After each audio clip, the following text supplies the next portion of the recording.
It is cloudy. It is very cool in Martinsville, Virginia, but it is not raining at the moment. We have had some light sprinkles during the morning, but we anticipate an on-time start of this Goodies 500 from Martinsville Speedway in Virginia. It has rained a lot this weekend, and because of that, there was no qualifying. They'll line up according to points.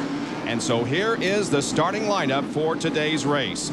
On the right there, you see the number of points by Jeff Gordon, and below that, the number of points that a driver is behind the one in front of him. In other words, Sterling Marlin is 34 points back of Dale Earnhardt, who is in second position in the point standings. There's down through 15. Remember, the top 10 in the points get to be on stage at the NASCAR Winston Cup banquet at the Waldorf Astoria in Midtown Manhattan. They're the top 30, and those were the ones determined by the point standings. Now these others here got in either by being a winner from last year, the postmark on the entry blank, and the last four are provisional starters, including Jeremy Mayfield, Todd Bodine, and Hut Strickland. Now the storylines for today's race. Jeff Gordon is on his way to a Winston Cup championship, leading by 309 over Dale Earnhardt.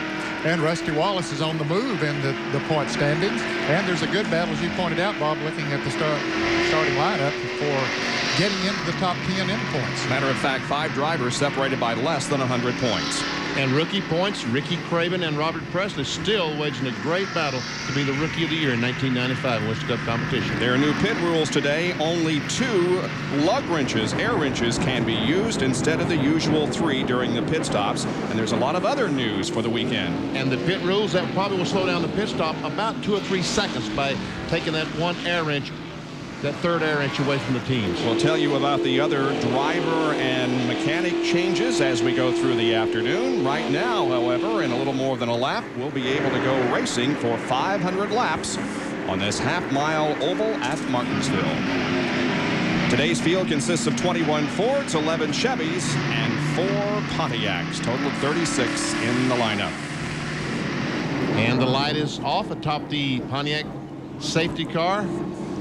We will be going green next time by.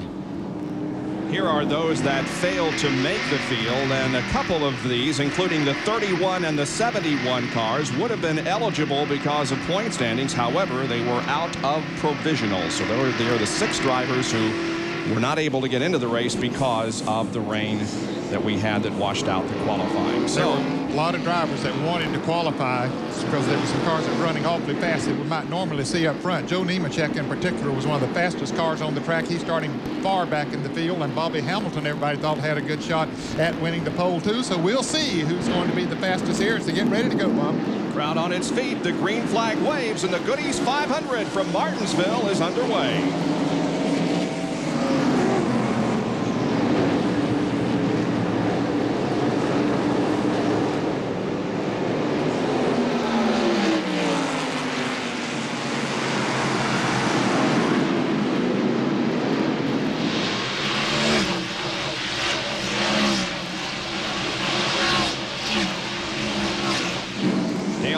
Will lead the first lap, get the bonus points. Here's the battle for 5th position. It's Bobby Labonte outside of Mark Martin. That's right. Dale Earnhardt did receive those 5 bonus points, so now Jeff Gordon is only 304 points ahead of him in the point championship battle. One of our 5 cameras today mounted inside or on top of race cars. This is the roof cam of Ted Musgrave. And it looks like Mark Martin is really struggling in that Valvoline Ford to begin with, man. Probably waiting for the tire to heat up. These tires, they had to run them 3 or 4 laps for them to really get seated in so they could feel comfortable with them. Rusty Wallace getting a little loose off the turn. Sure did. He was in a position to take 3rd from Marlin. Now does take 3rd from Sterling Marlin. Rusty Wallace, going for 4 consecutive wins here at Martinsville, is up to 3rd already. It's Earnhardt leading Jeff Gordon and Rusty Wallace as we follow battles in the pack. There is Bobby Hamilton on the inside of Derek Cope. Now, Derek Cope has been coming up on the outside there, using that outside groove as everybody wanted to get to the inside. Derek said, well, I'm just going to go on the outside here a while, and he did a good job, passed several cars out there. Rick Mass following right along behind him. And Michael Walter came off the second corner. Looked like he got the car out of shape or something and lost a couple of spots. And he sure did. He was way out of shape. I thought he was going to crash, and he's losing positions. Wallace is back at about 11th or 12th position. Waltrip running 11th. Morgan Shepherd just ahead. Subject of some of the news that we'll cover later. Will not be with the 21 Citgo team next year, the Wood brothers. That's Bill Elliott there in the 94 car ahead of Shepherd, Michael Waltrip, Rick Mast, and Cope. Ricky Rudd in the 10 car, Jeff Bodine in the 7, following Dale Jarrett, the 28 car. Looks like Bodine making pretty good speed on the outside. These races in which they line up because of point standings really create some interesting racing, because it's very possible that the fastest car starts in the back. Now, look at the upper left-hand side of your screen. We like to make you feel like you're at the racetrack, and that's what you would see as a scoring pylon at any racetrack you would go to. 492 laps to go, and there are the top 10 listed down the left-hand column. Now, when those positions change, regardless of whether they're at the line or not, they will be reflected on that scoring pylon. Mike Wallace is on the move. He started in last position and has passed, maybe a dozen cars. Yeah, he was another one of those drivers that saw that outside groove opening up. Again, everybody wanted to dip down and get down on the inside, and when they do that, they get bumper to bumper, and they don't run as fast down there as they might normally could, and so it opens up that outside, and Mike Wallace took advantage of it and did pick up a lot of spots. Dick Trickle and Hud Strickland are behind Wallace.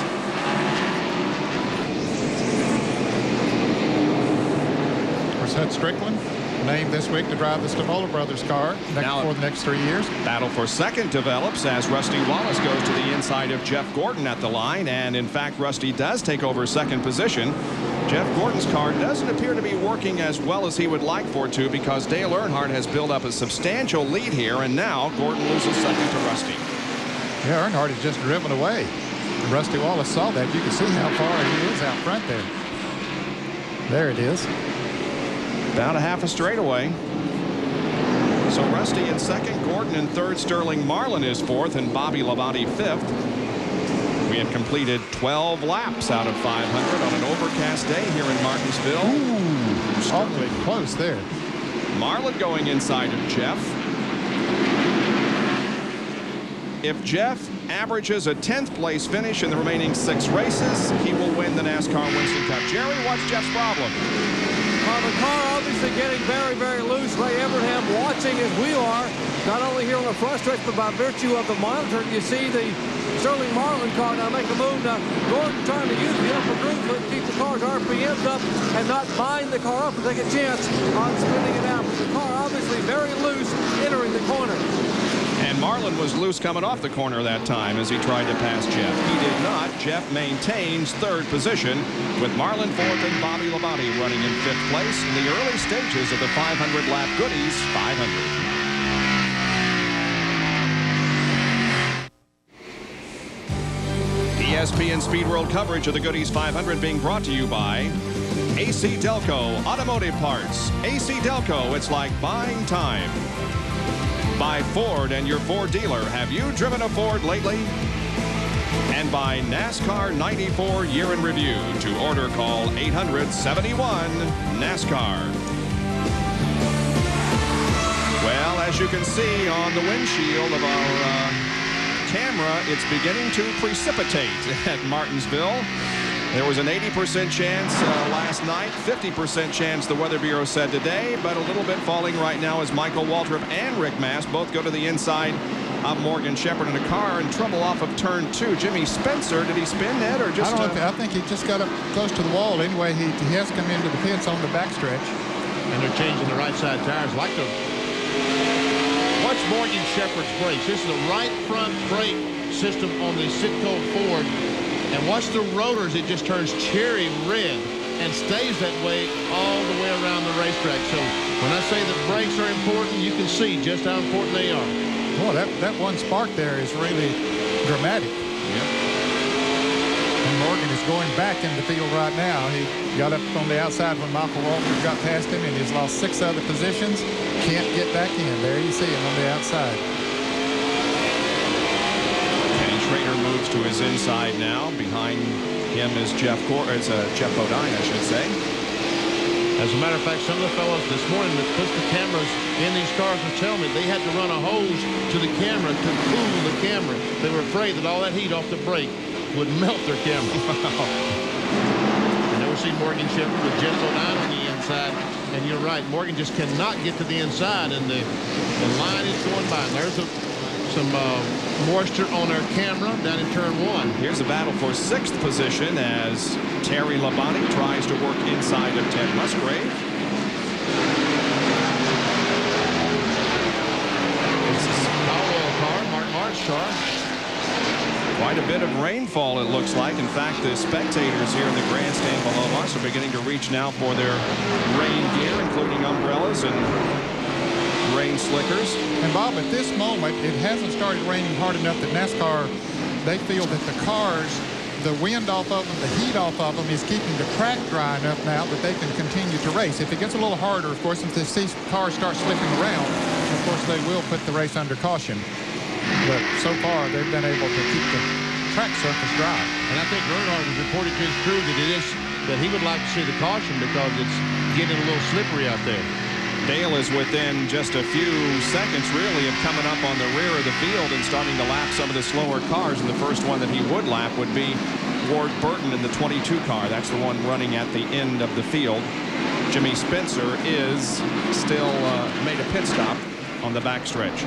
The yellow is out. Jerry, rain. Yeah, that's exactly it, guys. In fact, just a moment ago, as Benny Parsons commented, Benny, you're exactly right. Earnhardt is maybe one of the best when it comes to a slick racetrack.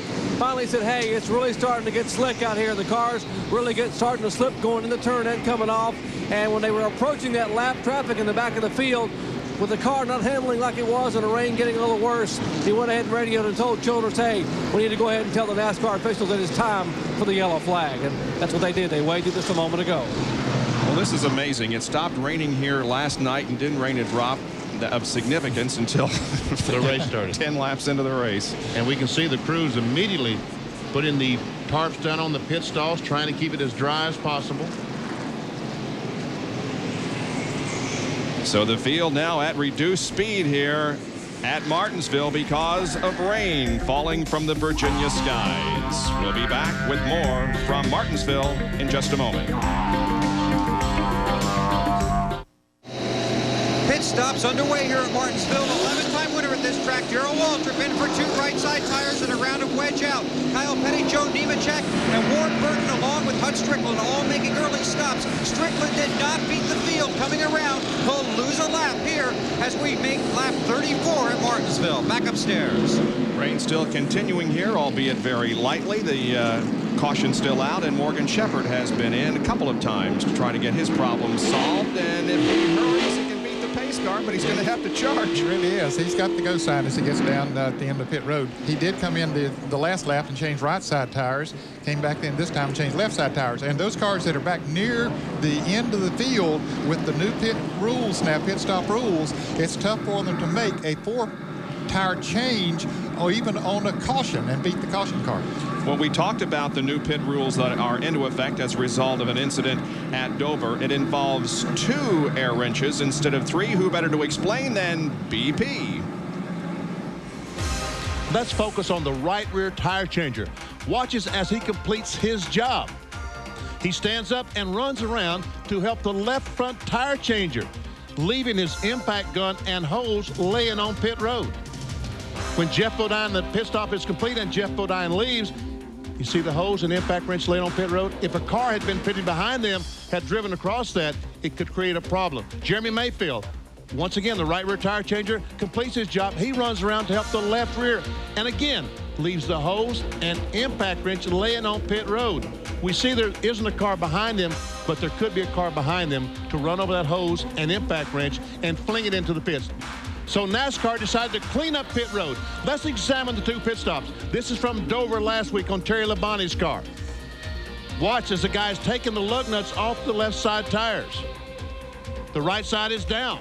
The jack man runs around, jacks up the left side. All these fellas had to do last week was take the tires off, slide the new ones on, pick up the gun, and tighten them up. And the car is to drive away. Let's show you what's going to happen this week at Martinsville. Watch the right rear tire changer. He takes a tire off. He slides it on. The jackman lets it down. Now, both the rear and front have to come around, bring the gun with them to take the lug nuts off the left side. They take the tire off, slide the new one on, tighten up the lug nuts, and then Labonte is away. But the impact wrenches are back over by the wall out of harm's way.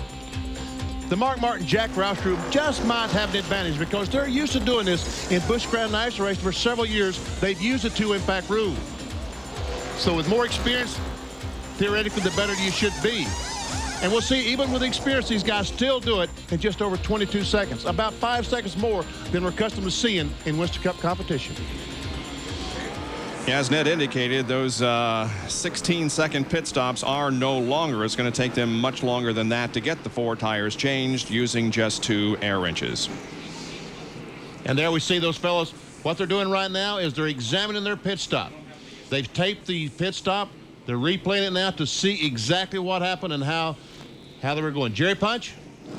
And you know, Benny, they're only going to allow the use of 2 air wrenches, as you said, but the thing is, if you break one of those 2 wrenches, you're only going to be allowed to use the one that's left. And the reason NASCAR did that is because it would be very, very difficult to police the fact that the crew could say, hey, this one isn't working real well, so I want to use the 3rd one I got laid across the wall. In an 18-second pit stop, it wouldn't be fair to the NASCAR official to have to police that. So Gary Nelson said, look, here's the deal. During a pit stop, the 2 wrenches you carry across the wall are the only 2 you can use. Now, once that pit stop is over, if one of those 2 is broken, you can replace the broken one for the next stop. But during that stop, if you break one, you got 1 left. If you break 2, you might as well go to the back of the Buick and get the old metal wrench out. That's what you're going to be using to change tires.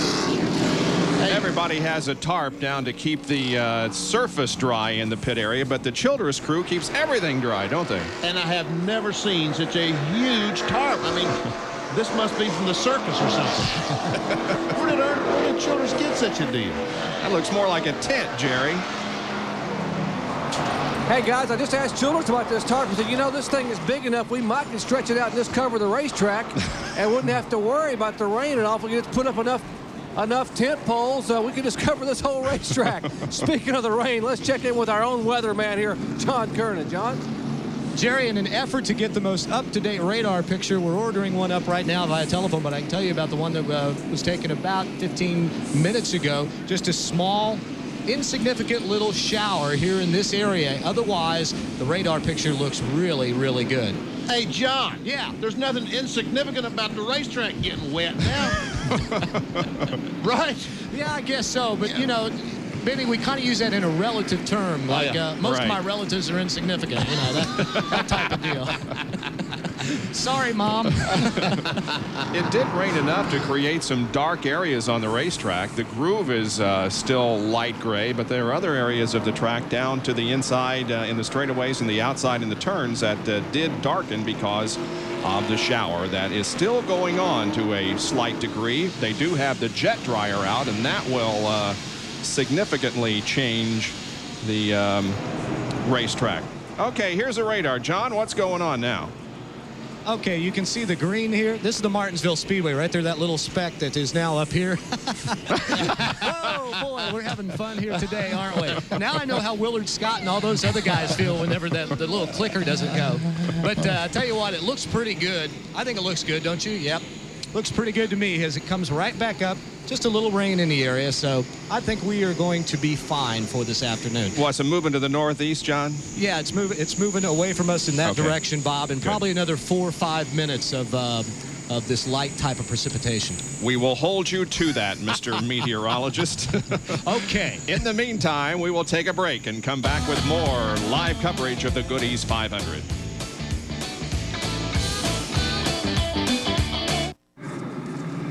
The most comprehensive racing highlight show on TV, RPM Tonight.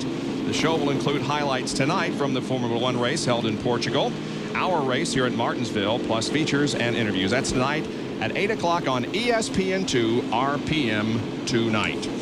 Well, I'm Bob Jenkins, and along with Benny Parsons and Ned Jarrett, and down in the pits, Jerry, John, and Bill, we are waiting for the rain to lessen up so we can get going again with this Goody's 500. And as John indicated a few minutes ago, it doesn't look too bad as far as the radar is concerned, just a passing shower. I don't quite understand it. Yeah, it's not raining here. No, we're perfectly dry. I was beginning to wonder when you were going to introduce us. Oh, well, you need no introduction. Oh, now wait a minute. I'm Benny. This is Bob and Ned over there. Hey. And Jerry, and he's down in the pit. Jerry's down there with who? With Richard Childress. A more famous person. A more famous person. No one's more famous than you guys, particularly when it comes to eating, right, Benny? Yeah, right. Anyway, we're with Richard Childress. And Richard, a lot of speculation as to who you may name as crew chief next year. That's a very important position. How close are you getting? Well, we're getting real close. Dale and I were together all last week. We talked about it some, and we're going to meet this week and probably make a final decision this week. We pretty well know the direction we want to go. There's a lot of stuff we need to finalize. And you and Dale went hunting last week, spent a lot of time together. Is the decision really, is it a lot depend on what Dale wants to do? Well, it's going to be a whole team decision, but it has to be someone Dale feels real comfortable about working with. All right, so the decision, he said the next couple of weeks you should know, next week or two? Yeah, I think we'll be able to announce something hopefully in the next 2 weeks. They're getting very, very close, and that's going to be a critical part. Someone who can communicate with the driver. And Benny Parsons and Ned Jarrett, you guys probably know the best. That's the critical element of communication between the driver and a crew chief. Jerry, how true that is, knowing what the driver is saying and then going to the race car and putting and applying that to the race car.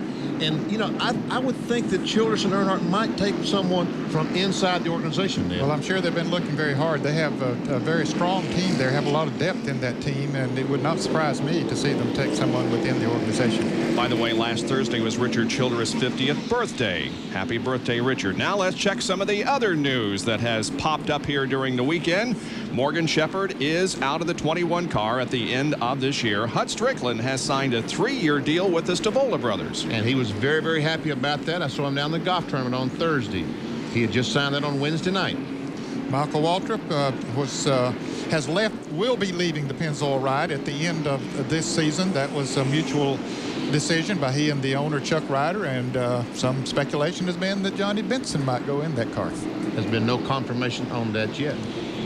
This week, Barry Dodson announced, I guess, that Dover, he'd be leaving the 42 car at the end of the season. Well, this week on Tuesday, Barry left the 42 car along with Jim Long and Mike Ford. So all three of those fellows are gone from the Sabatas team. And we do have at least 3 drivers that have re-upped with their current owners and will be back again in '96. Bobby Hamilton with King Richard Petty, Derek Cope with Bobby Allison, and Bobby Labonte has re-signed a deal with Joe Gibbs, and it apparently is for 5 years. 5 years. How about that? I think that was an extension of a contract he signed. I think a 2-year deal when he originally went in there, and now Joe Gibbs likes what he sees and has extended it through the year of 2000, both Bobby Labonte and the crew chief, Jimmy Maycar. Well, looks like everybody is getting their tarps up off pit road, and it appears as if we may be ready to go back to racing. We'll tell you when we come back.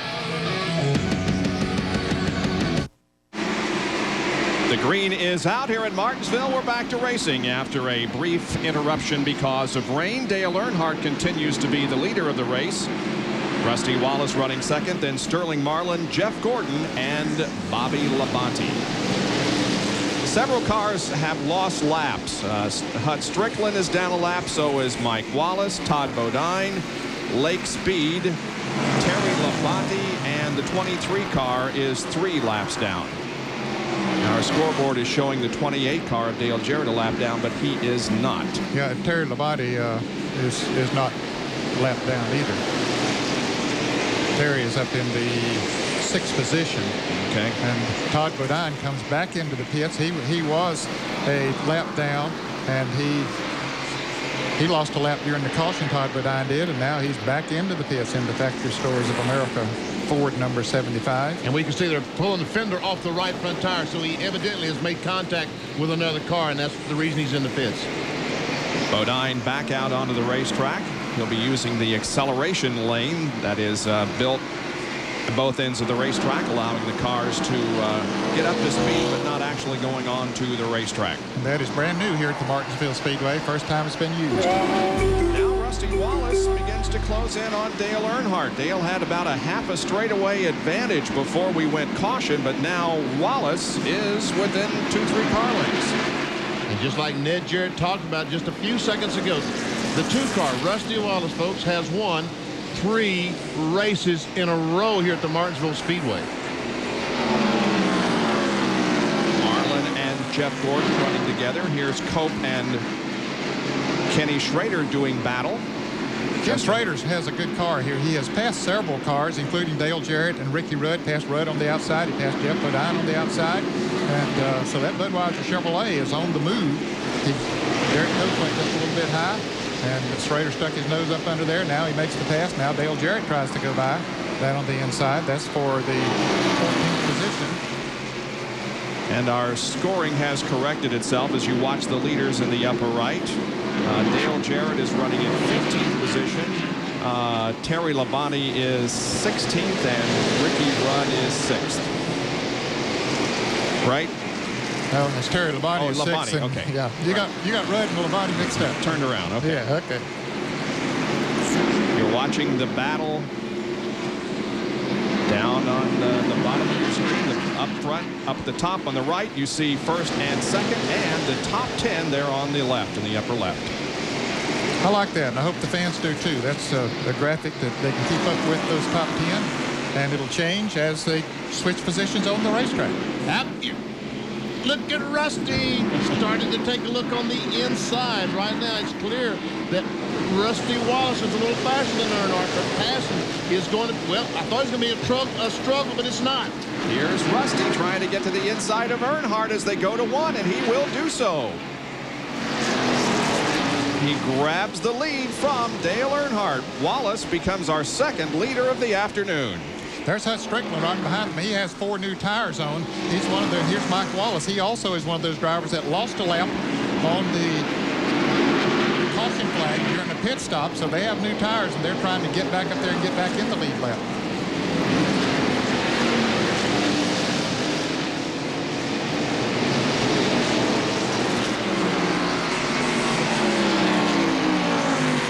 Jeff Gordon right now is exactly where he needs to be, trying to take care of that point championship.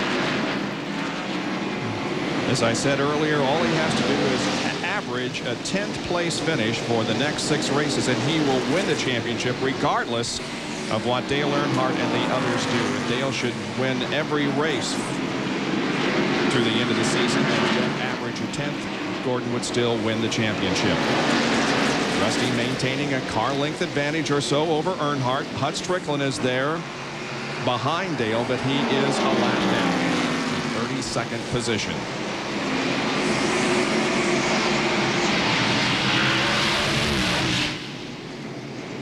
Well, we can see that Rusty and Earnhardt have pulled away from Sterling Marlin and Jeff Gordon quite a bit. The Lake Speed in front of Bobby Labonte, the Span car, is a lap down. Another one of those cars that was caught in the back pits and lost a lap.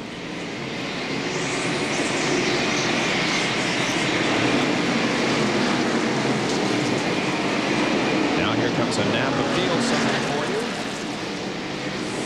you. In parentheses to the right of the driver's name is their starting position. Won't be too long before Wallace will come up on Joe Nemechek, who is the last car on the lead lap in 31st position. There's Labonte, Speed, and Jimmy Spencer running nose to tail. Now Spencer is 3 laps down. He made an unscheduled pit stop in the green flag and then lost another lap during the caution flag.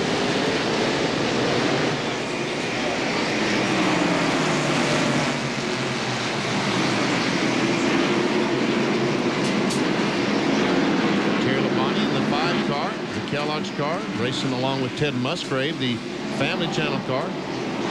Jeremy Mayfield and Presley running side by side down into turn 1, as are Darrell Waltrip and Kyle Petty. As a matter of fact, Waltrip and Petty made some contact coming off turn 4. Kind of like John Turner, was insignificant contact. Still about the same interval between first and second now, as Rusty does come up on Joe Nemechek. That's a surprise that Nemechek, he was really fast here yesterday in practice. Thought he had a shot at the pole, but here he is being lapped in the early going. He had his best career finish at Dover last week. I think Nemechek has hit the wall. Look at the right side of that car the next time it comes by, but it appears to me he's flattened the right side of that car, and the tires have rubbed the. Has he hit the wall now? Yes, he has brushed the wall with both tires on the right side. See the concrete, the cement on the. Yep. Bill, what's the story? Well, your guys are right. He tagged the wall just about 10 laps ago when he radioed to his crew. He was sorry, but he feels the rear end's been pushed over. They've got a track car over here waiting for Joe to come back in, but he was extremely fast. They had very high hopes for today coming off last week's finish, but early problems for Joe Nemechek and the Burger King Chevrolet. Hey, Joe, we got a manhole. So Nemechek struggles here in the early going after making contact with the wall. Still Rusty leading Dale Earnhardt, Sterling Marlin third, then Jeff Gordon and Bobby Labonte. We've completed 73 of the 500 laps at Martinsville.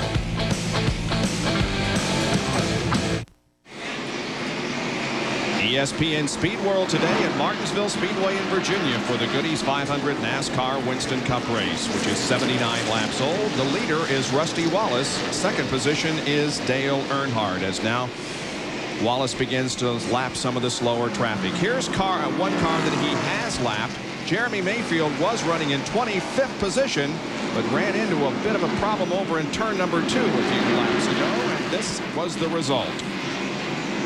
We see him going into turn number 1 there. Kyle Petty following Kyle in 42, and a little bit of a tap from Kyle as they start off the turn, and around goes Jeremy Mayfield. The car number 22 of Ward Burton gets down on the grass. Morgan Shepherd gets by on the outside. No caution. Continue to race. Let's watch from inside Morgan Shepherd's car. The Citgo Ford Thunderbird, the in-car camera.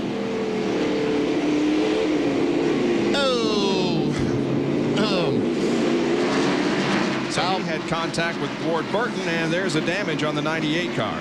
Yeah, Kyle tried to run over the dog.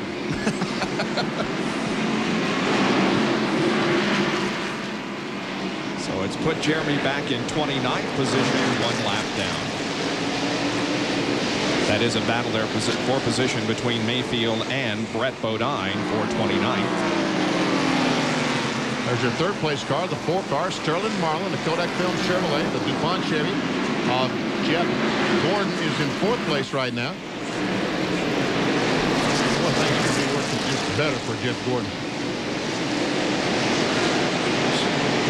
There's something hanging down from Kyle Petty's car. That's a wrench, isn't it? Whatever it was, it left. It's not there anymore. It's maybe a piece of tubing that the brace is to the rear bumper. It probably is a brace to keep the sheet metal, hold the sheet metal out there. When it fell off the car, it went. Oh, Rusty spun! And has contact with Ward Burton. All sorts of problems up in turn number 4. Rusty sent out. The caution is out. Wow, he's got a lot of damage to the right side of that car, Rusty Wallace does. Wow. Now that's a turn of events, isn't it? No kidding. He had been trying for a number of laps to get around Ward Burton. Don't know if that had anything to do with his spin or not. Well, let's see. Okay, down on the inside of Ward, going into turn 3. And yeah, gets a little bit of a tap from Ward Burton, and around he goes. And then when he comes up the racetrack, they make pretty heavy contact right there. Almost gets Hut Strickland when Rusty comes down across the track. Man, is that close. Well, all the cars in the pits now. Now let's see how they change. Remember, only 2 impact wrenches. Rusty's car's down. Now the Jackman going around. Now these fellas have to go around us. Earnhardt's guys. The Jackman's down. David Smith takes it around. We see the 4 car already working on the left side. Rusty's moving. 21-1. Great pit stop by Rusty Wallace. He's come back out in 2nd place.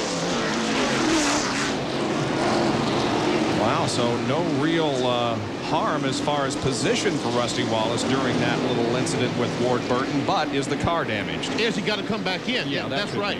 is Rusty Wallace going to come back in to work on the car? Yeah.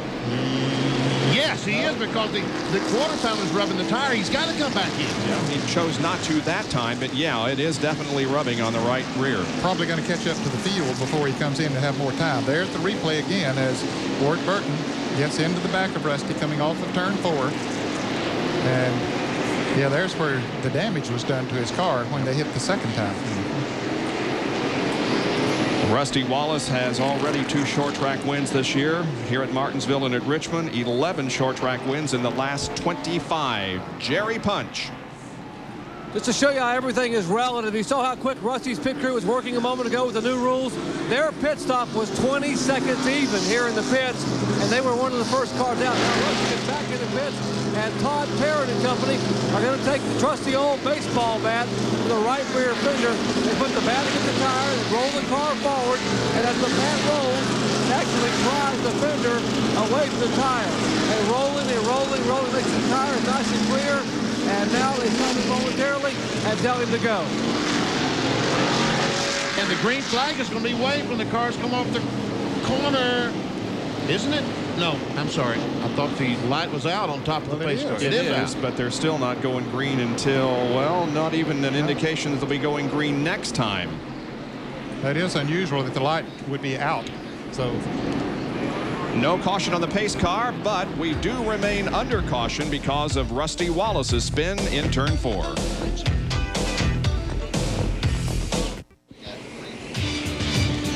Well, NASCAR's Winston Cup Championship is up for grabs. The final 6 races of the year, and we're covering them for you on ESPN Speed World today at Martinsville, Virginia, for the Goody's 500. Just about to go back to green during the pit stops.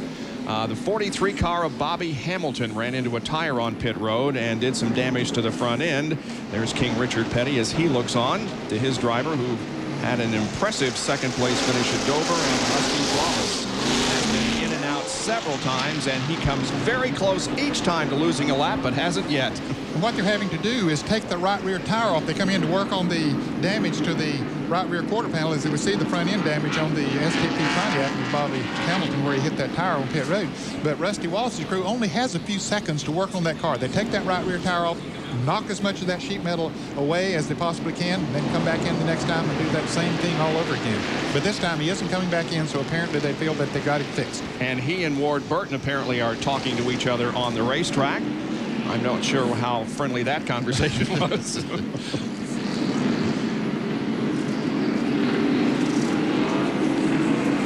Hard to imagine what they can see in hand gestures, but I guess they've got the drift, yeah.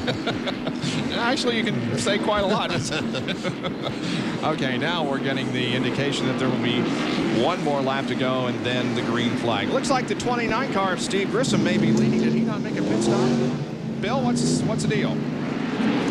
Two tire stop for Steve Grissom. He put on 2 right side tires and beat everybody out. Now that time a lot of guys just took 2 tires, came back in, and then put on the 2 left side tires. A handful of guys took 4 at once. They were having a little trouble with the pace car speed earlier. Let's go to John Kernan. Well, Bill, on my end of pit road over here on the front stretch, I found only 3 teams that elected to take on right side tires only. Those were the cars of Ricky Rudd, Jeff Bodine, and Derek Cope. A 2-tire change for them. Pace car pulls off the racetrack. We're set to go back to green on lap number 95. Now, Hud Strickland is technically in the lead lap. See, he was up there right behind the leaders before this caution came out, so he stayed out there to try to get back in the lead lap, and he is that way right now. Mike Wallace and Mayfield also getting a lap back at the moment. Oh, some contact between the 26 and 98. But then Jeremy now, here goes Earnhardt trying to take the lead on the outside of Steve Grissom. Earnhardt in the 3 car, and he does not make it. He loses ground up there. Sure did. Lost a couple of car lengths. Grissom putting Mayfield a lap down again, or trying to. Now I'll remind you again that when these tires are cool, they don't adhese very well. They have to run them a few laps before they really get to feeling good to the drivers, get some heat in them. That's a little different from most racetracks that we go to, but that's the case here. There's Jeff Gordon, followed by Sterling Marlin, and the 5 car of Terry Labonte.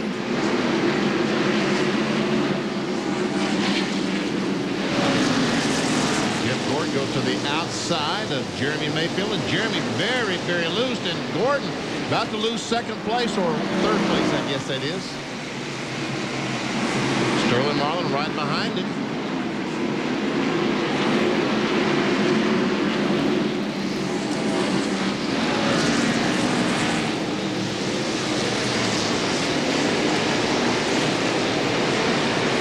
This is only the second race that Steve Grissom has led this year. He did lead 4 laps at the Darlington race in the spring in March. Good battle going on here between Jeff Gordon and Sterling Marlin for third spot. And Terry Labonte also has joined in. And now we see Earnhardt trying to work to the inside of Grissom. Does at the end of the backstretch, takes the lead. Dale Earnhardt back in front. We can see a slight damage to the nose of the Meineke Chevrolet, Steve Grissom's car. Evidently made contact with someone. You see the numbers changing down our scoring pylon there in the upper left. That's because every time there is a change for position on the top 10, we will show it to you. Doesn't necessarily have to be after they cross the line.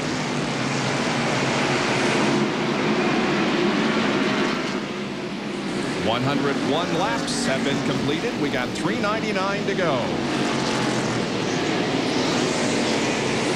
Now we see Rusty Wallace trying to get back to the front. He's on the outside of Jeff Burton, the Rebecca's car. Some heavy traffic he has to worry about, including the 22 again. I doubt if we'll see much of anything happen there because Ward Burton's going to stay down there out of the way.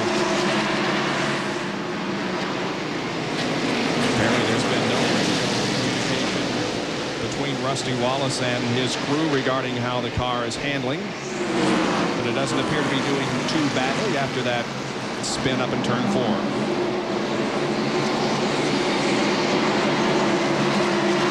as we suspected, Ward Burton gives Rusty plenty of room. While we watch a Napa field summary, here's more from Dr. Jerry Punch. Bob, the concern with Rusty Wallace's crew right now is not the outside right rear fender. It's actually the inside fender. Now, they were able to move the outside fender away by using the ball back. The reason they made so many pit stops, they came in and kept taking that right rear tire off, and the inside fender well kept falling down on top of the tire. That's their primary concern. They even have their spotter now looking for any semblance of smoke off that car because the right rear fender isn't rubbing on the outside. It may be the inside that can create a problem. Here goes Sterling Marlin around Jeff Gordon trying to take over the third position. And they might trade a little bit of paint there. And Mr. Sterling takes over the third position. Here's Terry Labonte. He wants to come up there too. Jeff Gordon has been running a higher line, Benny, here than even before that pit stop. He was running a higher line than most. And of course, that opens that inside up for those whose cars are handling well down on the inside. They can just drive right on by without much problem. You really wonder exactly why he's doing that, Ned. He might be trying to save the brakes a little bit. Maybe that's just where the car feels good up there. Yep.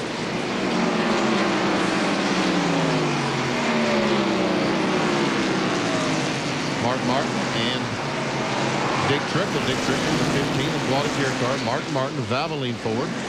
And the 12 car of Derek Cope was able to pass Trickle just a couple of laps ago. So that puts Derek Cope into the 6th position. Yep. Trickle 7th. Martin 8th. Jeff Bodine is 9th. And Bill Elliott running 10th.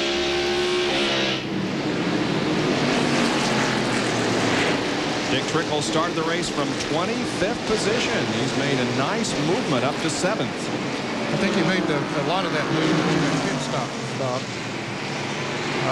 He might have been one of those that only took on 2 tires and got some good track position, but it might be costing him a little bit right now on the racetrack. Here's a battle for second now between Steve Grissom in 29 and Sterling Marlin in number 4. And Earnhardt is just having trouble getting by Mike Wallace in the Heilig Myers car. Mike trying his best to stay on that lead lap. He's giving Earnhardt the outside, but if the car's not working good out there, that's not maybe exactly what he would like to have.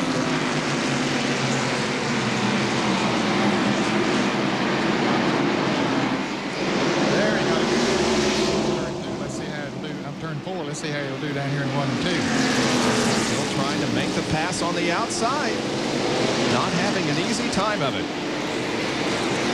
And there we see Sterling Marlin diving down to the inside of Grissom.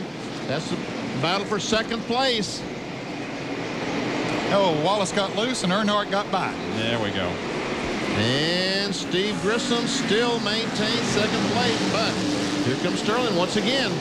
And Labonte and Gordon.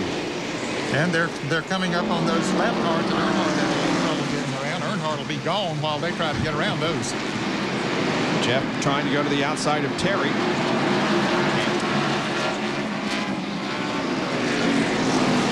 Here's a report on Jeff Gordon from Dr. Punch.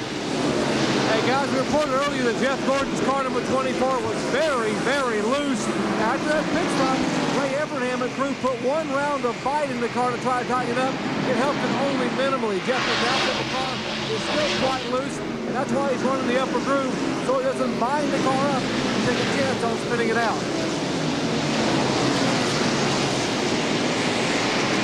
Falling back to 5th position, Jeff Gordon has. As Dale Earnhardt has command of this event, as we've completed 115 of the 500 laps. We'll be right back.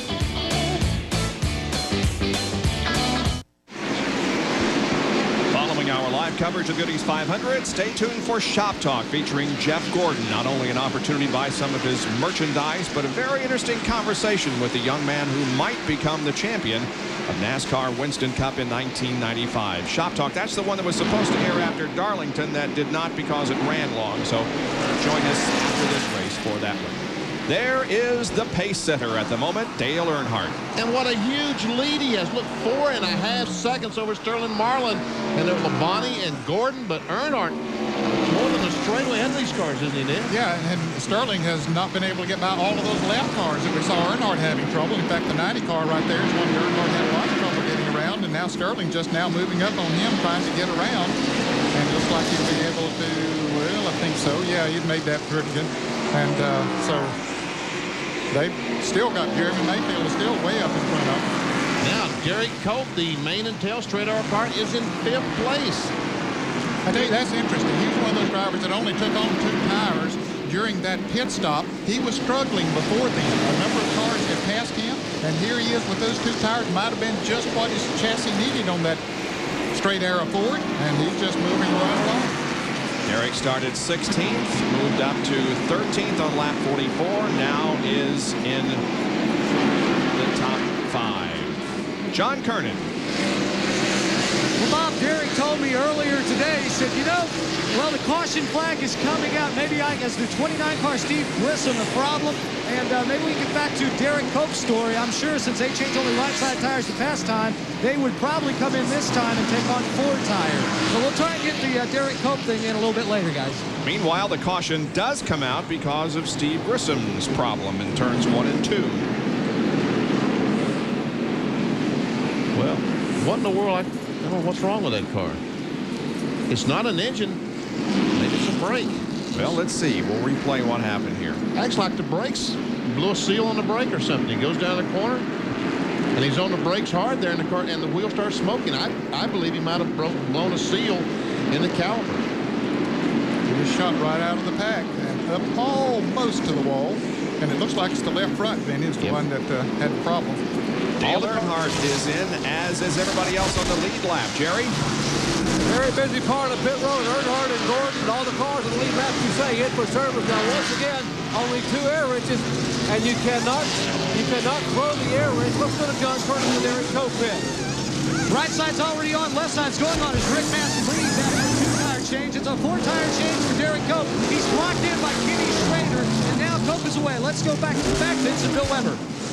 Some slight damage on the left side of the Meineke Chevrolet. They're going to put on 2 left side tires. They've already added fuel. Now they look under the left front rear well, looking to see if there's any additional damage from Steve's excursion on the track. Behind him, it's 4 tires for Dick Trickle, who only took 2 tires last time out. He follows Ricky Craven in the 8 car back out of the track. The 29 car still sits on pit road. They give a hammer to the man under the wheel, banging away at the sheet metal, trying to straighten the front left side of the car. And Steve Grissom, who had a quick pit stop with just 2 tires earlier, is going to sit here for a while his team continues to work on the left side of his car. 2 tires change for Derek Cope. He's blocked in by Kenny Schrader, and now Cope is away. Let's go back to the back pits and Bill Weber. Some slight damage on the left side of the Meineke Chevrolet. They've already added fuel. Now they look under the left front rear well, looking to see if there's any additional damage from Steve's excursion on the track. Behind him, it's 4 tires for Dick Trickle, who only took 2 tires last time out. He follows Ricky Craven in the 8 car back out of the track. The front left side of the car and Steve Grissom, who had a quick pit stop with just 2 tires earlier, is going to sit here for a while his team continues to work on the left side of his car.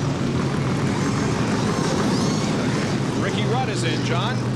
Well, we should say back in. He was into right side tires. This time he'll come into the attention of Bill Engel and the crew. He took on left side tires, and he is headed down pit road. Now, Dale Jarrett and John Andretti did not stop. So Dale Jarrett is leading the race. John Andretti is in second place. Mark Martin beat everybody out who did stop, so he's in third place. Bill Elliott, with a great pit stop, is in the fourth position. Earnhardt came out in fifth. Let's take a look at pit exit here.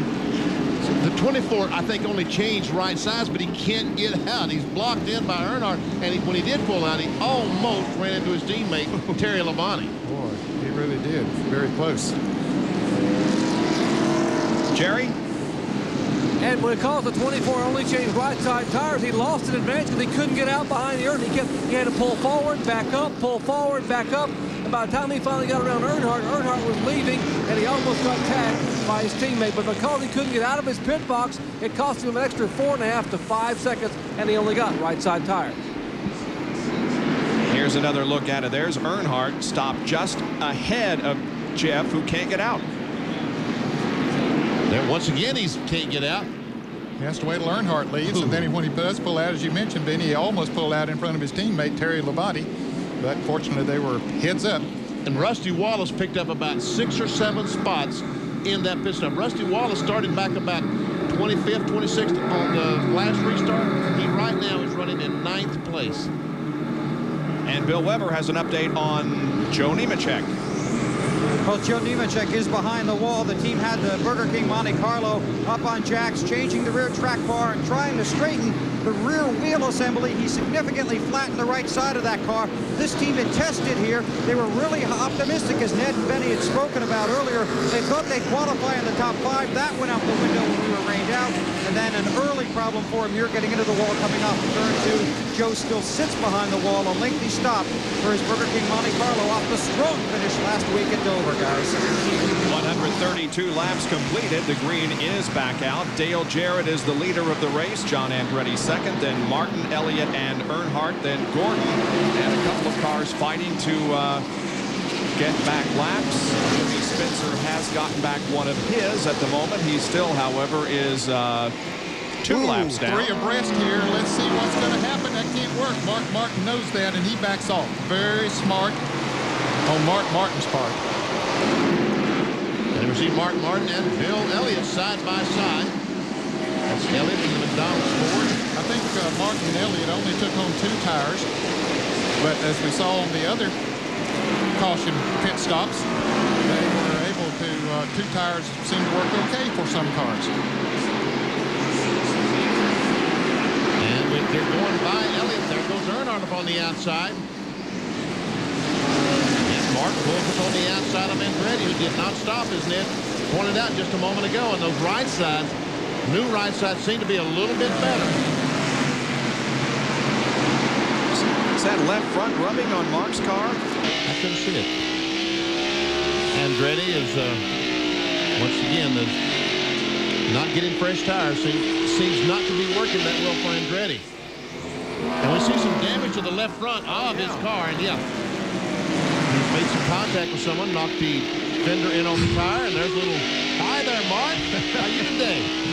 That, of course, is the black 3 of Earnhardt, who now goes to the inside of Martin. In the battle for second position. Earnhardt has it.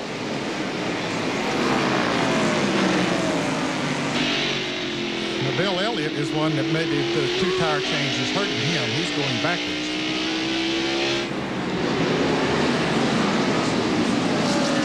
Jeremy Mayfield, by the way, has also unlapped himself. He's now back on the lead lap and really pulling away from Jarrett and Earnhardt. Here's Wallace now to the outside of John Andretti. And that he's trying to take over 7th spot. So, well, it's been a tough afternoon already for Rusty, but he is not down by any means. Started in 6th position. Has led 22 laps. Here are the Dales going at it. And Earnhardt, it appears, is going to get the lead. Yeah, no question he'll do it. Jarrett's car don't seem to be working too good until after he runs about 10 or 12 laps. And the fact that he didn't get any fresh tires that time probably added to that problem. After he gets going for 10 or 12 laps, well, then the car seems to run pretty good. And John Kernan has more on Dale. Well, I tell you, Ned, you're very observant. Larry McReynolds said that reason they did not pit, they had only run 30 laps on that set of tires, and that they needed 10 to 12 laps once they go back to racing for the tires to get heated up and to stick to the track. But Larry also told me he was very shocked that as many cars pitted as they did. Now Rusty Wallace takes a position away from Jeff Gordon, and he moves to 6th. By the way, while we're talking about the 28 team here very briefly, those of you who have not followed what's gone on in the last 48 hours, yesterday's truck race here at Martinsville was rained out. That was supposed to be the racing return of Ernie Irvan. He will make it next Saturday at the truck race in North Wilkesboro and then compete in the Winston Cup race, hopefully next week at North Wilkesboro. Jerry has more on this tire rub on Mark Martin's car. I just asked Steve Meal what happened to Winnie Bennett. He said, I don't know. He said, when we changed tires about 10 laps ago in the caution flag, it was fine. So apparently we got somebody on the restart and said, you know, it wouldn't make us real mad if the yellow came out. There's Sterling Marlin getting to the inside of Mark now. Mark slipped coming off the turn 2. David Marlin, he had a good run coming off the turn, so he was able to dip down the inside. Now Terry Labonte will take advantage of that inside groove. And Rusty Wallace trying to figure out which way he's going now. He figures it out very quickly. He'll go to the inside, but no, he's not going to go 3 abreast. He wanted to, but he said that's not smart. We'll wreck all 3 of us, so he just backed off and follows Terry right on through on the inside.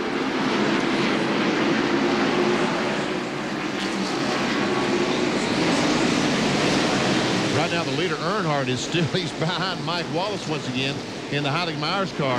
And that is helping Rusty Wallace and the rest of these cars because right now, Earnhardt is not running around the racetrack as fast as that Goodwrench Chevrolet will run because the Heilig Myers cars hold him up just a little bit. But Mike is trying his best to get back in the lead lap. Well, he's in the lead lap and trying to stay there. And Earnhardt trying to put him to let him down. Whoops. Well, maybe, Mike could use a caution now, but he doesn't want to be yet. But maybe he's thinking about his brother back there, too, trying to help him out a little bit. He knows that Rusty's coming up through the field. Marlin and Labonte. In 3rd and 4th as Jack Roush looks on the Goodies 500 at Martinsville. We'll take a break and be back in a moment.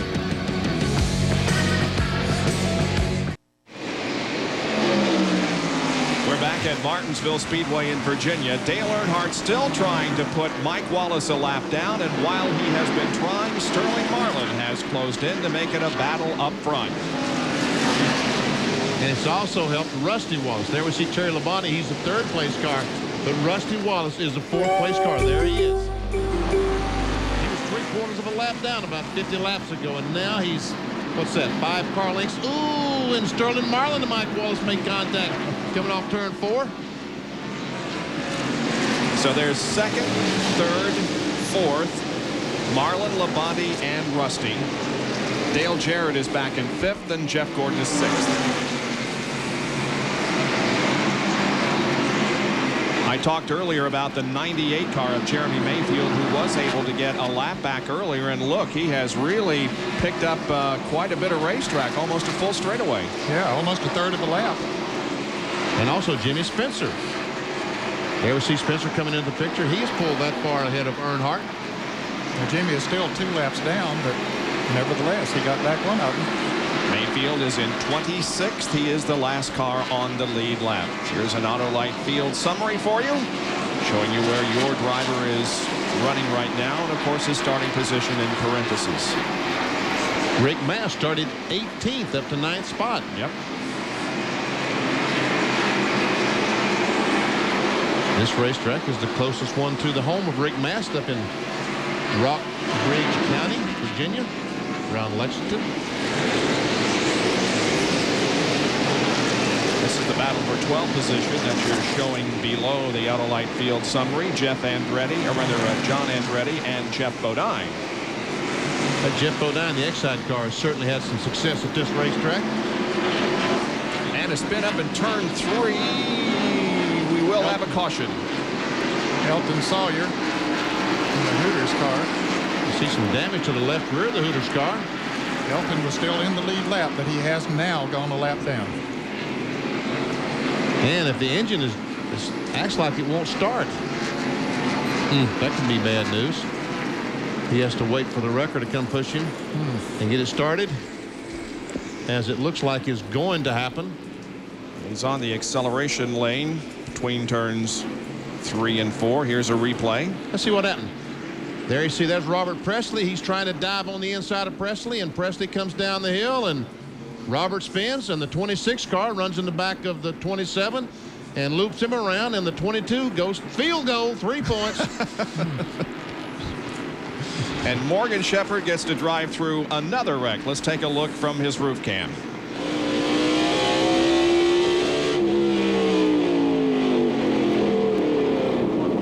Oh, man. Dale Jarrett has come in for a pit stop, John. Following 4 tire change and chassis adjustment, take just a little bit of bite out of the car, a little bit tight. Dale Jarrett gets his service and goes from 2nd place. And I didn't see any other cars here on the front stretch pit, so that'll put him back. He's lost a lot of track positions. Let's go back to John Andretti's pit and Bill Weber. And John Andretti rolls into the last pit here on the backstretch. The right side tires going on, fuel going in. This team did not pit during the last caution. And now there's an official standing in front of the car, and they are holding John Andretti. So the team's going to go around, put on the left side tires. Just behind him, Darrell Waltrip's crew expected him to come in. Darrell did not come in. They are holding Andretti here in the pit. For one lap. And they're going to talk to crew chief Tim Brewer and Jerry Punch. They're going to penalize John Andretti 1 lap, Bill, because they said he moved up to pit. He moved up and passed cars to come on the pit road. That's what NASCAR is saying over here. Therefore, they're going to hold him a lap in the back pit. Oh, boy. Wow. That's a costly enough break, yes. Back onto the racetrack under our 4th caution of the afternoon. This because of an incident down in turn number 3 involving Elton Sawyer, among others.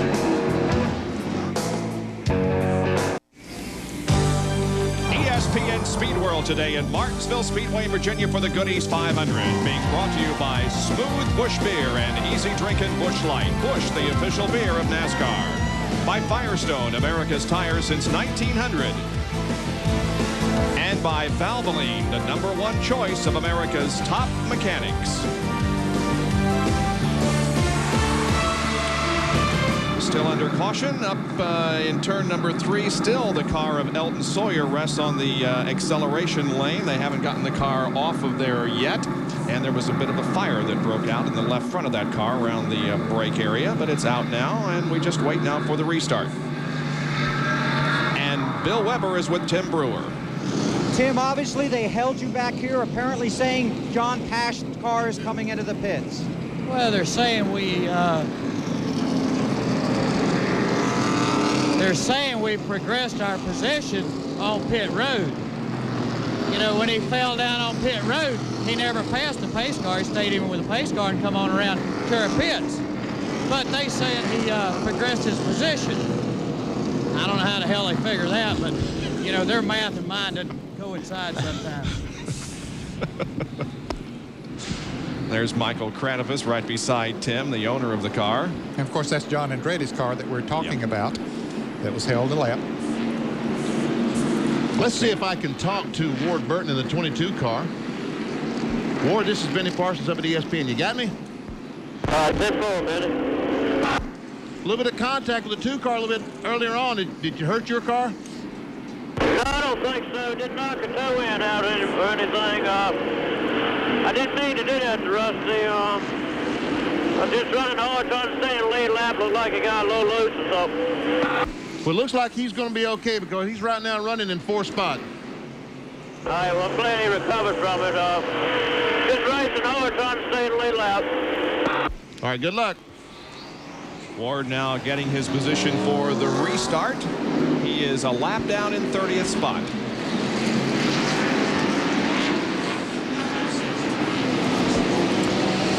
are still 24 cars on the lead lap. Dale Earnhardt, the leader of the race, as they get set for green once again. Marlin, Labonte, Wallace, Gordon, Martin, Elliott, Mast. Here's the green flag. We're back to racing.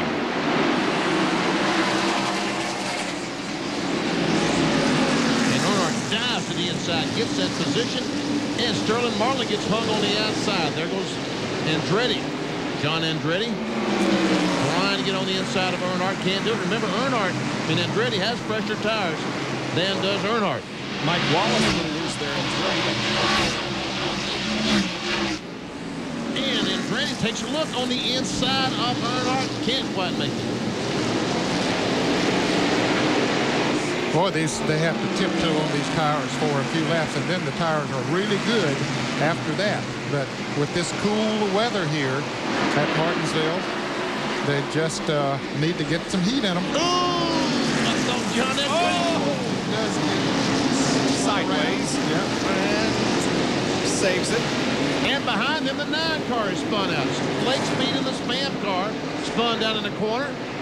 One of those chain reaction deals, and he's sitting on the exit of pit road. There he sits. And it looks like the engine is stalled on the car. Oh, man. Now the car's rolling now. A tough break.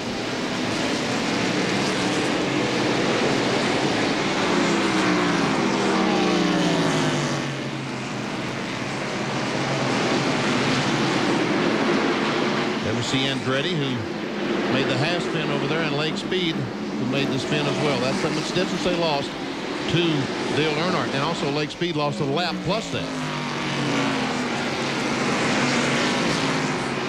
Lake was already 1 lap down.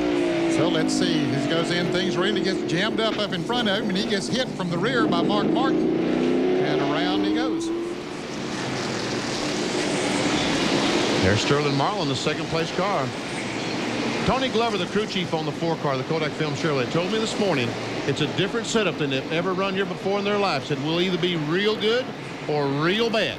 No in between for us today. And it looks like they're real good. It sure does. We talked about Ken Schrader having a brake problem. Boy, he is really off speed out on the racetrack. He's still on the lead lap, but he's the last car, and he's already just after a few laps. It's less than a third of a lap going. There he is.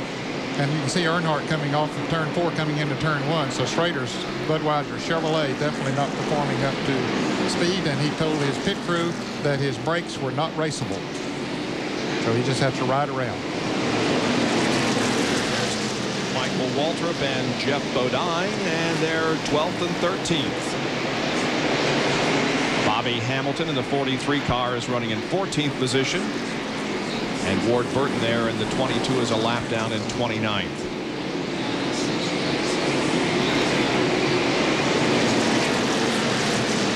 Michael Waltrip 9th in the Winston Cup points coming in. Trying to make the stage of the Waldorf Astoria in New York the first weekend of December, which of course we will televise live for you once again on ESPN, the NASCAR Winston Cup Awards Banquet.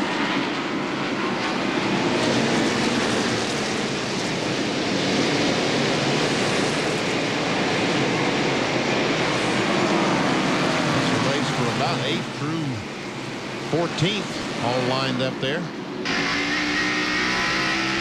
And Ted Musgrave's car looking back on Bobby Labonte.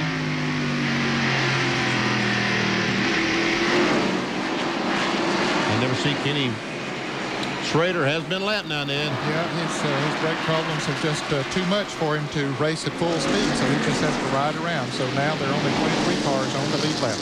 Kenny Schrader's running 24th. Let's take a look at Morgan Shepherd. Remember early in the race we saw the brakes glowing and sparking, and they are still. It doesn't appear as the rotor is as cherry red as it was at the beginning, because I think right now they're getting the rhythm and they're not using the brakes as hard as they did at the very beginning. Morgan is running in 30th place, 1 lap down. He's sort of tailed into the pack there right now, so he probably is not using the brakes as heavy as he did. And of course, it also right there, they're pretty strong. Yeah, it also depends on where you're running in the track and if there's traffic ahead of you, or whether you can just basically drive the car in without anybody in front of you. Schrader now coming into the pits. He followed as long as he could out there. He was able to stop the car once he came in. But the crew is going to work on the rear of the Budweiser Chevrolet as we watch Shepard's brake situation. There we see Ken Schrader. Let's go to the pits and John Kernan. Well, then, as they jack up the rear end, it's a problem with the rear brakes with Kenny Schrader. And here, the rear brakes can cause a lot of problems. Now, the crew chief, they talk things over on the radio. They're going to put him behind the wall. What we thought they might do is add some brake fluid and maybe bleed the brake lines. But now the hood will come up. Maybe they are going to stay out here on the pits and work on the front brakes now, I'm being told. So a bit of confusion as to where they were going to work on the car and exactly where the problem was, front or rear. But now it appears it's the front brakes. And that's where about 75% of your stopping power is located, in the front. So when you lose front brakes, you're in big trouble. There is Dale Earnhardt, the leader of this race. He has won 3 times this year at North Wilkesboro, at Sears Point, and the Brickyard 400 at Indianapolis. He has a little over a second advantage on Sterling Marlin in the separation from first to fifth. Fifth place occupied by Jeff Gordon is a little over 4 seconds. There's Jeff.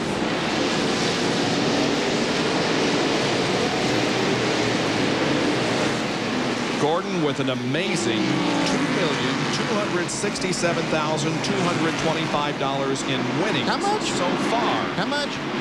2.267. Man. Just this year. And he is likely to exceed the record amount won in a single season set by Dale Earnhardt. We got 6 races to go, and Jeff already over $2 million. We see Rusty Wallace trying to get by the Terry Labonte, the Kellogg's car. Can't quite make it. There's Mike Wallace once again. Heilig Meyer's car. 3rd and 4th. Labonte 3rd. Rusty 4th.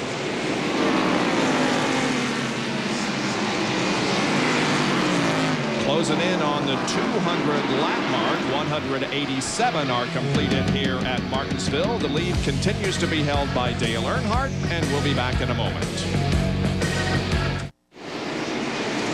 Dale Earnhardt leads the Goody's 500 here at Martinsville Speedway in Virginia. There is Sterling Marlin running in 2nd position, followed by Terry Labonte and Rusty Wallace. You know, now you see Mike Wallace in the 90 car. Yeah. You know, he's been running pretty doggone good today. Pretty hard-nosed, wouldn't you say? I would say so, yes. Well, you know what I think he's doing? What? He's putting in his application. Auditioning? He's auditioning. There's cars out there that need drivers, and not that he's not doing a good job in the 90 car, but I think he's saying to Bud Moore and to Chuck Ryder and whoever, hey guys, look at me, look at me. Trying to impress car owner for next year. Yep. Bobby Hamilton also continues to be pretty impressive. He's in 13th position at the moment. Last week, a great run at Dover. Just ahead of him is Ted Musgrave. Just ahead of him is about 5 spots. Yep, he's trying to take away that spot from Ted. And now look at this mess here. Yeah, big mess. 2, 3, and 4 right there. Well, no, that's 2, 4, and 5, but that's positions 2, 3, and 4. We know what you meant. Okay. And Labonte has 2nd. And Hamilton has 12th.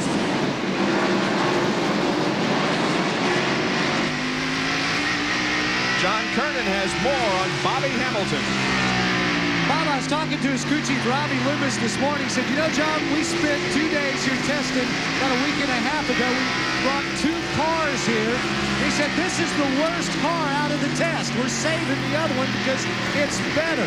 But he also told me that, hey, the car that they got here is hungry for a victory, but that car is not nearly as hungry for a victory as that team is. And after they finished 2nd last week at Dover, they've got a taste for victory. And Robbie says it could very well happen today here at Martinsville. He does have some damage on the front end of that car caused early by an encounter with a tire on pit road. Now, let's check the interval between Earnhardt and Rusty Wallace, who is running in 3rd position. We clocked laps 192 to 196, and Rusty cut the interval from 2.4 seconds down to 1.8. We see where Earnhardt ran across some traffic in that second lap. He goes from 20.9 to 21.3. That's not a professional driver. Earnhardt doesn't do that, so that means a slower car was in his way that lap. Yeah, look how consistent 1 and 3 and 4 are really, but pretty obvious that he did encounter some traffic on lap 193. 201 laps are completed. Rusty now running in third spot. This year, he, of course, won here at Martinsville and at Richmond. Rusty did, looking for his 4th consecutive victory on this racetrack. And the 5-car, Terry Labonte, is looking for his 4th victory in 1995. There's a battle for, what, Ned, 10th, 11th, 12th? 10th position. The 8-car, Jeff Burton has it. Bobby Labonte wants it, and there we see Bobby Hamilton in the STP Pontiac. He is in 12th place.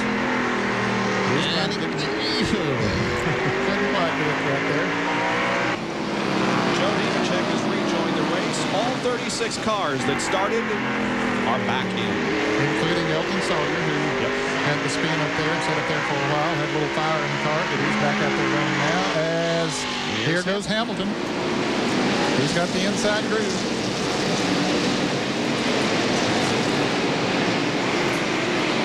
As we watch this, Hutch Strickland, the Quaker State Ford, has gone on the pit road in the back pits. He has been slow around the racetrack the past few laps, so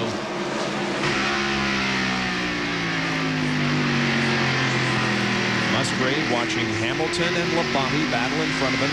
Hamilton takes the 11th spot from Bobby Labonte. Now Ted trying to work his way to the inside of Bobby. watch Bobby Hamilton when he goes down in turn one. Watch the right side of his car. Right on the 43. Look how low it gets to the ground. Right there. I mean, that car is really, really soft sprung. And when he goes to the corner, just lays over and almost drags the racetrack with the rocker panel.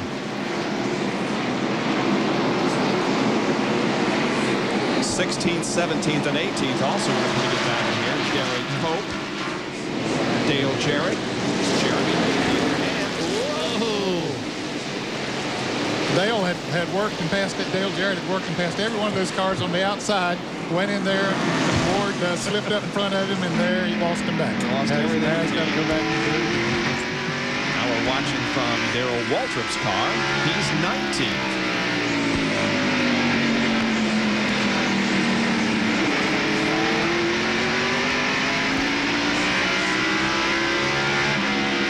There's the Western Auto Chevrolet of Darrell Waltrip. Darrell had high hopes today. Darrell Waltrip has won how many times on this racetrack? 11. 5 in the spring race and 6 in this event. There we see the top 5. But let me point out that the 5th place car is right now pretty sorry 5th. He's what, about 8-9 seconds behind our leader? So Gordon has fallen back from Earnhardt. Jerry, what's the problem? Well, a couple of things, Bob. Remember, Gordon only took on right side tires when he got pinned in the pits on that previous stop back in lap 124. Also, the car was loose even then, and it's gotten even more loose now, so he just can't run the car very hard in the corner. He's exactly 1/2 lap down to the leader, Dale Earnhardt. And Earnhardt has passed the 21 car of Morgan Shepherd, and now he is 2 laps down in 28.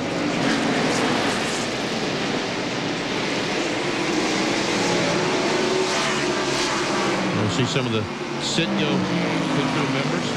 Well, here's a battle. They have really been going at it back there for those positions. We're looking at 15th, 16th, 17th, 18th, 19th. And on back. Ted Musgrave going backwards a little bit now as Mayfield got by him, Gary Cope got by him, now Dale Jarrett gets by him, and Darrell Waltrip trying to get by him. Kyle Petty leading that group. He's also in the lap with these cars. Kyle is running in 14th position. There's Schrader back out there mixing it up, so they must have got his brake problem fixed. And here is Bill Elliott trying to go for 5th. Inside of Jeff Gordon, out of corner number 4. Elliott wiggles a little coming out of the corner. Jeff Bodine. Yep. Inside battery car seems to be picking up speed as these tires get worn.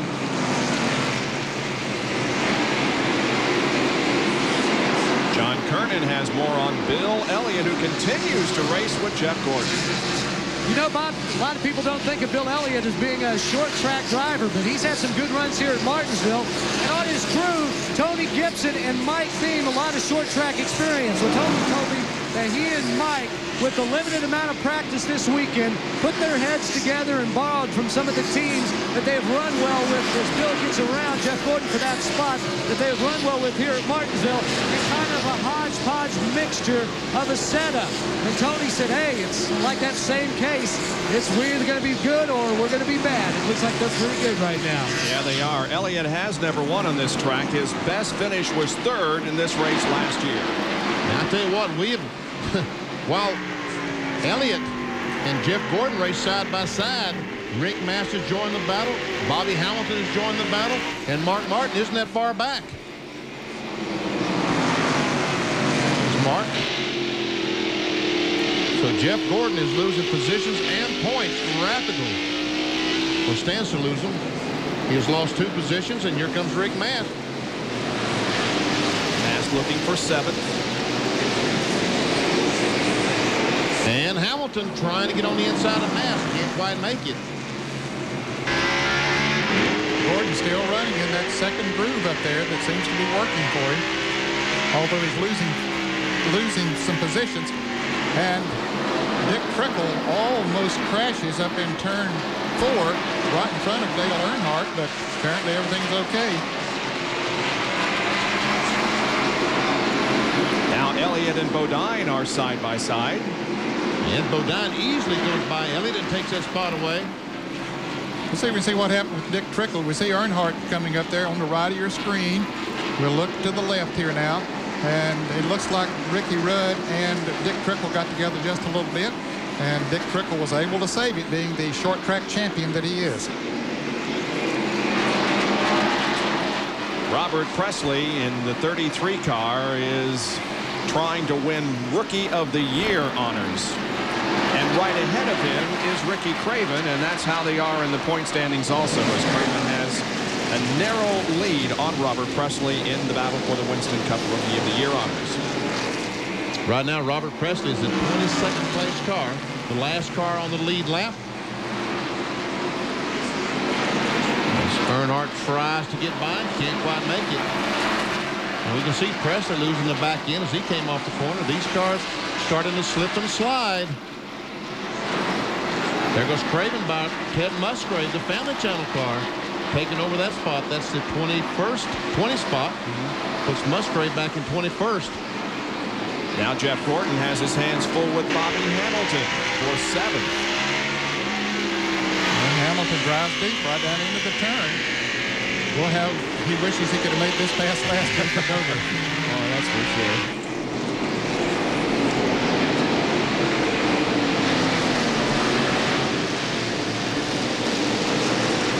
He's got that spot, and now Rick Mast will be the next to try to move around Jeff Gordon. Continues to be a Dale Earnhardt race, followed by Labonte, Wallace, Marlin, and Bodine. All kinds of things going on here at Martinsville. Robert Presley got into trouble in turn number 4, and Ted Musgrave lost it in the backstretch. Yeah, this was not the caution flag. Musgrave was the caution flag, and evidently, they ever see Musgrave jumped out of his car? Boy, when you see the replay of this thing, you'll see how close Musgrave came to flipping over when he hit the inside wall. He hit it a ton, but as you can see, he has climbed out of the car already and is okay. And we see Robert Presley coming into the pits. He was not able to stop his car, and Musgrave is running.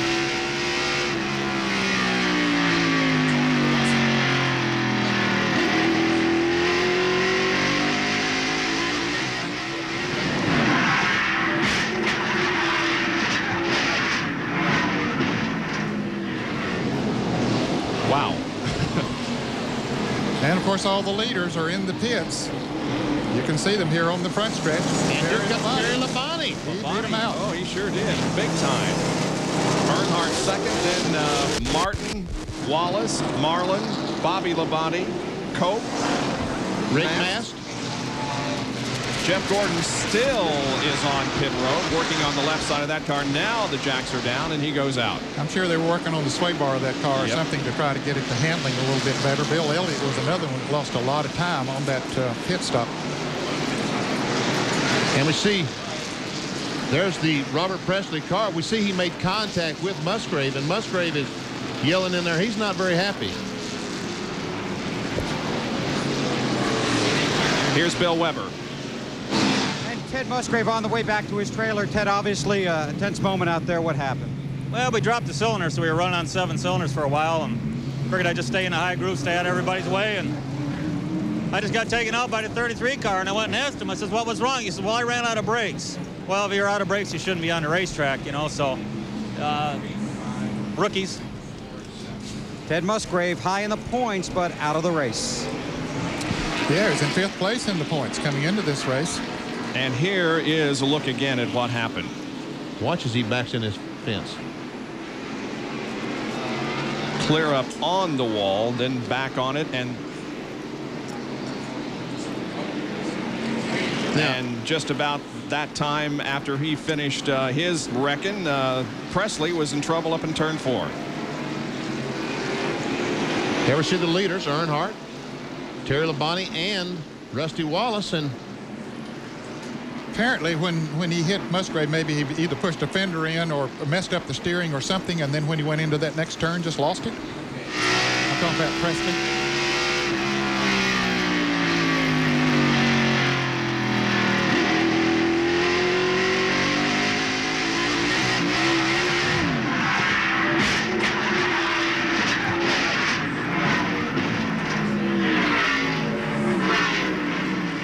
Happens in a hurry, doesn't it? Wow. Man.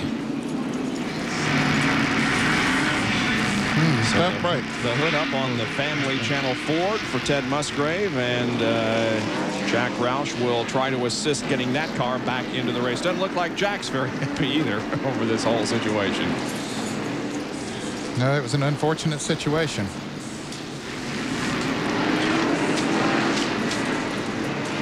Now watch this when he sees Presley in the pits.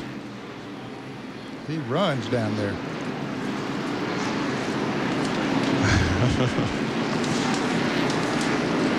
I saw Ted start to run toward that direction, and now I realize what he was running to. So the caution is out for the 5th time this afternoon here at Martinsville.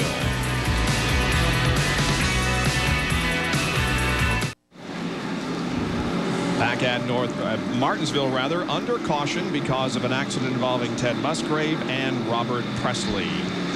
Now let's take a look at some pit stop activity that occurred a few minutes ago. Okay, here's Jeff Bodine on the backstretch. Hey, trying something a little bit different. He's changing the left side tires first. Normally they do the right sides first, but they're with this new pit rule today. That might be something to look at because he had a good pit stop. Let's go to John Carter. Well, let's talk to his crew chief, Paul Andrews. And Paul, a little something different on your pit stop, changing lefts first. Why are you doing that? Well, you know, it's time to change the pits or stops all around because of the 2-gun rule. We thought we'd try something a little different on the short tracks. You always get jammed up in these places, and sometimes we feel like we lose a little time on when we do right sides first. So we're going to try the left sides first for these 2 short tracks, see how they work, and kind of go from there. How's it working so far? Well, we lost 1 position going in, or, you know, leaving the pit, so we didn't get much practice. We feel like we can also be a little bit better. We only made like 7 stops total, and the guys done a pretty good job. We're pretty happy with them right now. I think we can get better. Maybe, you know, the pits aren't really congested here, so it's not really killing us too bad here. All right, well, that's Paul Andrews. The reason they didn't get a chance to practice their pit stops last week as much as most of these teams, they did a 2-day test at North Wilkesboro, and they expect to be strong there next weekend. And Jeff Bodine at the moment is running in 6th position. Labonte's crew did such a great job of getting him out. We wondered if they changed all 4 tires, and let's check it out. Well, yeah, they did. They did. Sure did. We see Terry Labonte coming down pit road and leaving all the rest of them there. Here comes Earnhardt now. Man. And there you can see the off-track time by Earnhardt and Terry Labonte. That was a great pit stop by Gary Dehart and that crew. Very good. Jerry? Guys, Terry Labonte's pit stop was 17.8 seconds. Incredible. But let me show you what they've been looking at here in the Labonte pits. Now go ahead and roll the videotape. They taped their own pits on. Watch Rusty Wallace's car come in here. That's sort of the brushback. Now we'll back it up one moment here. Let's back it back up to the car hasn't come in yet. Go ahead and back it back up. Okay, now let's try it again. Now watch the 5 car come in and watch the 2 car nearly pinch him off. See the 2 car come by, they had to stop. They couldn't get out to work on the right side of the car. And even with that brushback on pit road, they changed 4 tires in 17.8 seconds with just 2 air guns. Wow. That is absolutely amazing. It really is. Okay, here they are coming in, and Terry Labonte peels off to go in his pits, and Rusty is pitting right in front of him. And you'll see that the crew members do have to stop for just a fraction of a second and get on lap to their work because they didn't want to get run over by Rusty. Of course, he was trying to get to his pits. Not like the old baseball pitchers brush back the batter a little bit or something like that. I don't think so. I think he was just trying to get in his pits. Here's Bill Weber with Robert Presley.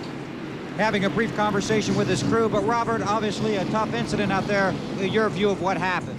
Well, you know, Dale was coming up on us and seemed we'd better get ready, you know, no qualifying. We had to start way back there in the back and caught up to Ted there and just never could get by him, couldn't get by him, and finally got me a run off the corner at him there, and all of a sudden he jumped loose and got in the back of him, and, you know, there just wasn't nothing to do. Although what it done, went down the corner there and didn't have no brakes, and they say we got plenty of brake pad left, so maybe we chipped the line off there after we got into him. You were hoping for a little rain here, weren't you? Well, I thought maybe luck had changed a little bit, hoping it's going to rain there, but, you know, they said it's quit now.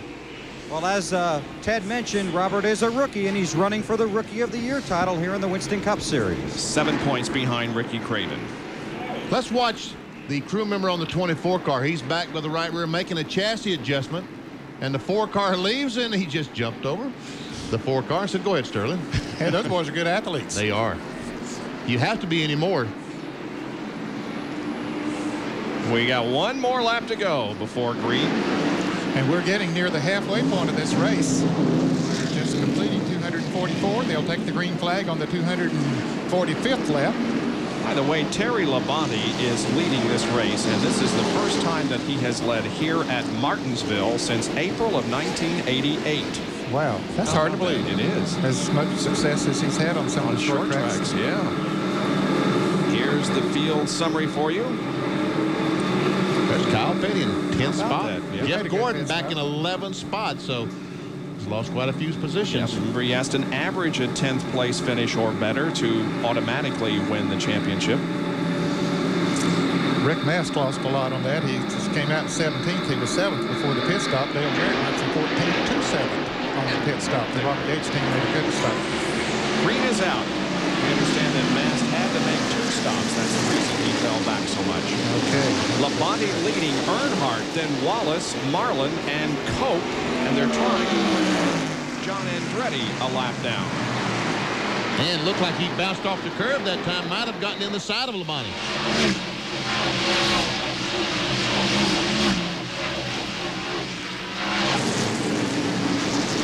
Andretti still trying to get that lap back. He's in 20th position. Remember, they penalized him earlier in the race for improving his position. That's the Kmart Little Caesars car on the inside, the 37 car. Now Labonte does put him a lap down. Earnhardt alongside of John now. But Andretti comes back coming off the turn. Little contact there between John and Dale. And we see Derek Cope on the inside of Sterling Marlin. Boy, Cope is having a great afternoon. He's having a very good run. Sterling Marlin got his car sideways coming off the second corner, allowed Cope to get on the inside, and he's still trying to take that position away, but Sterling says, I don't want to give it up that easily. From Morgan Shepherd's roof cam, Morgan. Now, Derek Cope is another one that made great strides during that pit stop. He was running about 17th or 18th and came out in 5th place, but we understand he only took on 2 tires. And that seems to be working on his car, at least in the early laps after the green flag waves. Cross flags will be displayed by Doyle Ford. This time down. Half the race completed, half to go. 250 laps going to be in the books here in just a second. Well, Terry Labonte's eligible for that $10,000 Gatorade halfway challenge. He's got it. Yep. He was the man who was in the lead. Labonte has won 3 times this year. Looks like Rusty Wallace, Ned, is just not quite as good for about 15 or 20 laps as these other 2 cars. I think it takes a while for the tires and the chassis to really come in on the middle Ford. Once they do, then he really gets going. But you're right. I think on the new tires, he's not quite as good. We talked about some other cars a little bit earlier in that same situation. We won't be coming back. Oh, look at Earnhardt. Here's the Budweiser race recap. Terry Labonte leading at the halfway point. He led 16 the first 250. 9 lead changes. 5 caution flags, total of 55 laps. Dale Earnhardt, Wallace, Labonte, Grissom, and Jarrett have all picked up 5 bonus points for leading this race. Notice that Jeff Gordon has not led a lap so far. Ricky Craven has also led 2 laps. And those that are out of the race officially, only 1 car, Hut Strickland, at the moment. So Terry Labonte sets the pace here just past the halfway point at Martinsville Speedway in Virginia. We'll take another break and be back with more of our live coverage.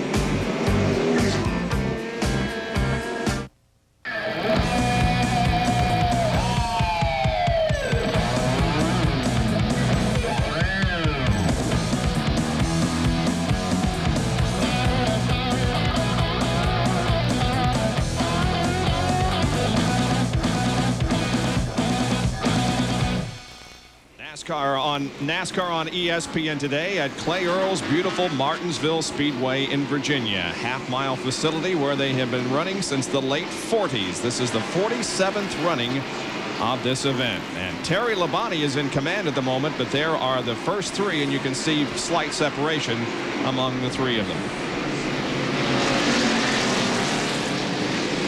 And Rusty looks like he's starting to make his move towards the front. There's Sterling Marlin, the lap car of John Andretti ahead of Sterling. He is in 4th place. Sterling has pulled away from Derek Cope. Derek was trying to pass him not too long ago, but now Sterling pulling away. Rusty beginning to mount a challenge on Dale for 2nd.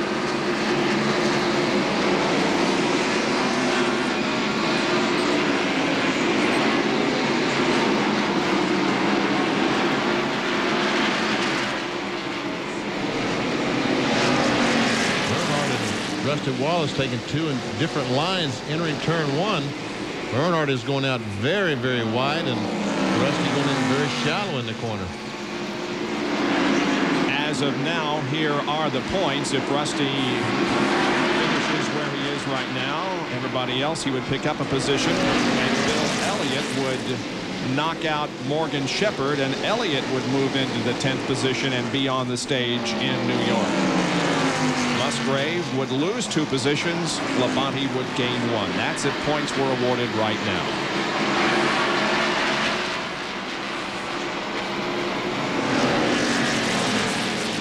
Just gives you an idea of how every single position may play a factor in where you finish in the final point standings, and whether you're on the stage, whether you're off the stage, and whether you win the championship.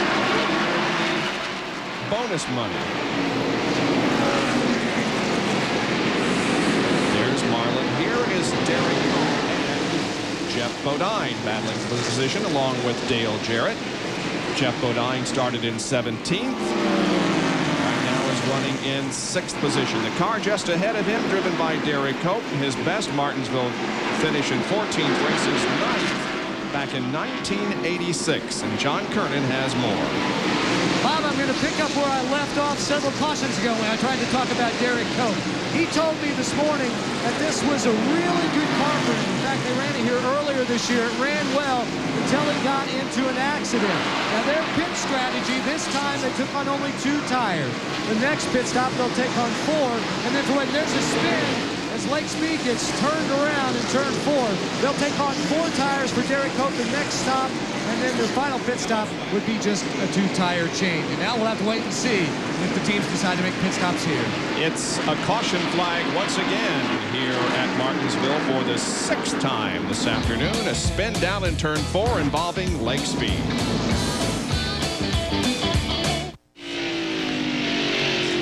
Well, the points battle heats up in Formula One as the Tour moves to Portugal. Benetton's Michael Schumacher still leads Damon Hill of the Williams team. Our coverage from Estoril, Portugal is at 8 o'clock tonight on ESPN. Here at Martinsville, we are under caution still. Mark Martin made a pit stop, but very few others here on the front stretch. It's Rick been Mast did. Yeah, hasn't been too many laps since they had some. Jerry, what happened to Mark Martin down there? They feel like they had nothing to lose, Bob. There's only about 16 or 17 cars on the lead lap. In fact, make it 19 on the lead lap, and they were running about 17 spots. So Steve Mills said, our car is so loose, we might as well go ahead and stop and make an adjustment. They came in and changed tires and made an air pressure adjustment to try to tighten the car up a little bit. How about over where you are, John Kernan? Jerry, Rick Mast was in twice, the first time for right side tires and then to make a chassis adjustment. He just left pit road moments ago, came back in for left side tires. The car was pushing really, really bad, so they tried to loosen it up for Rick. A couple of cars that were pitting on the backstretch, Jeff Burton and Ricky Craven made pit stops as well.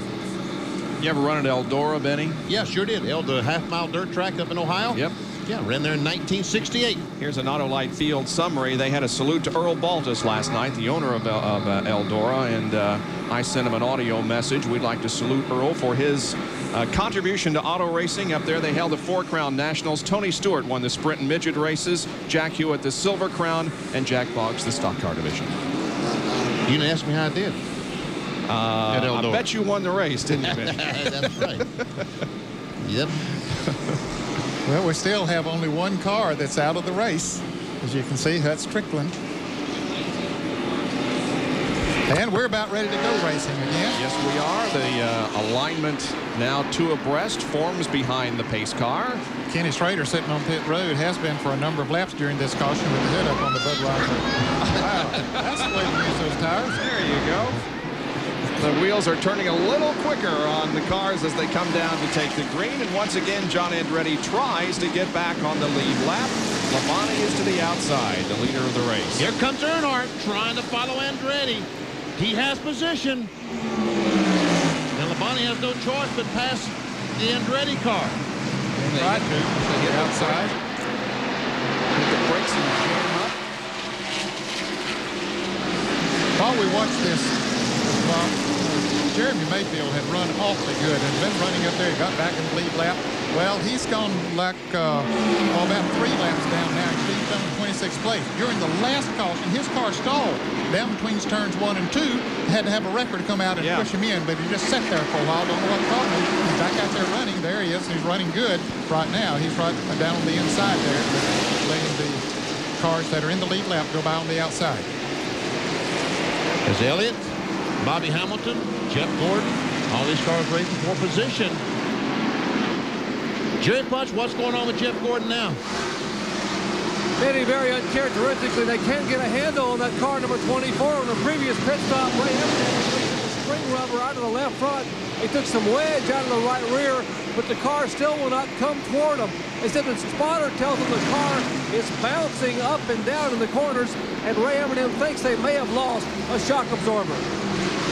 Jeff Gordon has not led a lap so far today. There has only been one other race this year that he has not led, and that was at Sears Point on the road course. He's back in 10th at the moment. There's Kyle Petty, 11th. Then Michael Waltrip in 12th. And this is the roof cam of Morgan Shepherd, who is 2 laps down in 24th, but running with this group of 10th, 11th, 12th. There goes 13th place Bobby Labonte. And DW is right behind him in 14th place. So they're all hanging in there in the Western Auto Chevrolet on the lead lap. There's Mark Martin back there. You see he made a pit stop during that last caution. He's trying to work his way back up through there. Mark's back in 16th position.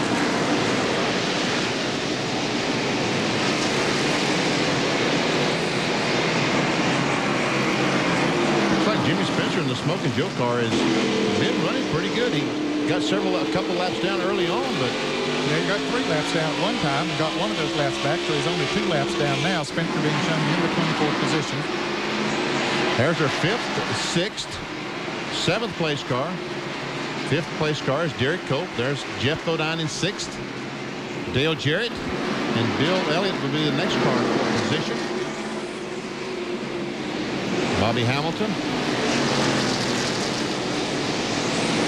Dale Jarrett has finished 5th in the last 2 Goody's 500s. His best finish here at Martinsville was in '93 spring race. He finished 3rd. If you just joined us and wondered what happened at the truck race yesterday, the truck race was rained out. It will be run here tomorrow. And ESPN2 will have live coverage at 10 a.m. Eastern Time. Benny and Dave Despain and Marty Reed will be staying the night and join you tomorrow morning. And Jeff Bodine on the inside of Cope. Ooh, and they make a little contact. And Dale Jarrett wished he was up there close enough that he could have followed Bodine through, but he was not, so he's going to have to do it on his own without having the door open for him. Derek Cope in the last 25 short track races, only 2 top 10s. His best finish on a short track, 6th at Richmond in '95. Here comes Martin and Rick Mast moving to the inside of Ricky Rudd.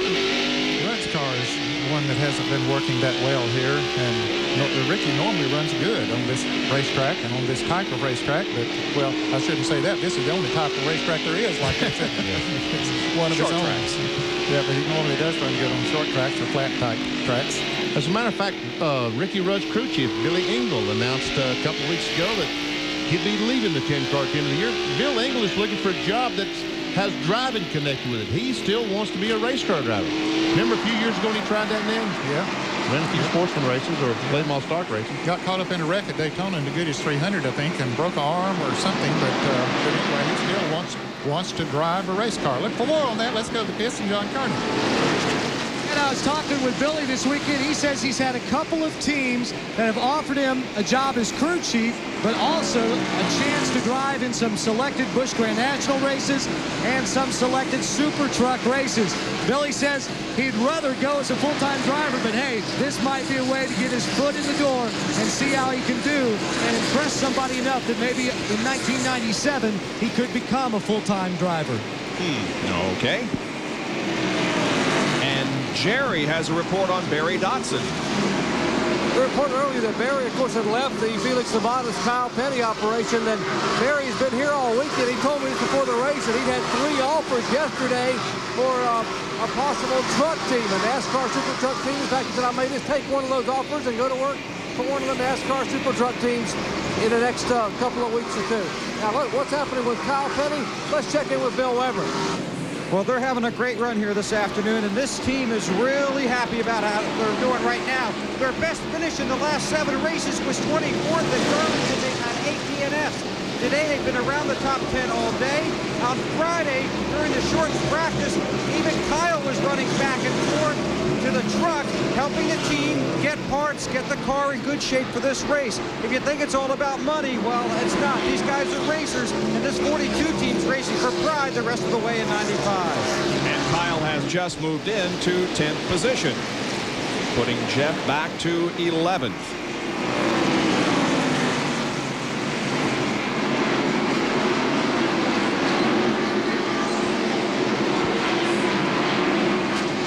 There is the leader, Terry Labonte, who is running all by himself out there. By the way, Ted Musgrave is back in the race. Terry Labonte leads the Goody's 500 here at Martinsville, Virginia. Back at Martinsville, where Ricky Rudd has brought the number 10 Tide car in for a stop. What is a rear end, Benny? If there's some smoke in the back of the car, it looks like he may have burned the gear up in that car, yes. That's a tough place on gears. Well, Benny can explain in a track fact a little more about the rear end of these cars and the ring and the pinion and all that kind of stuff. Here's a track fact.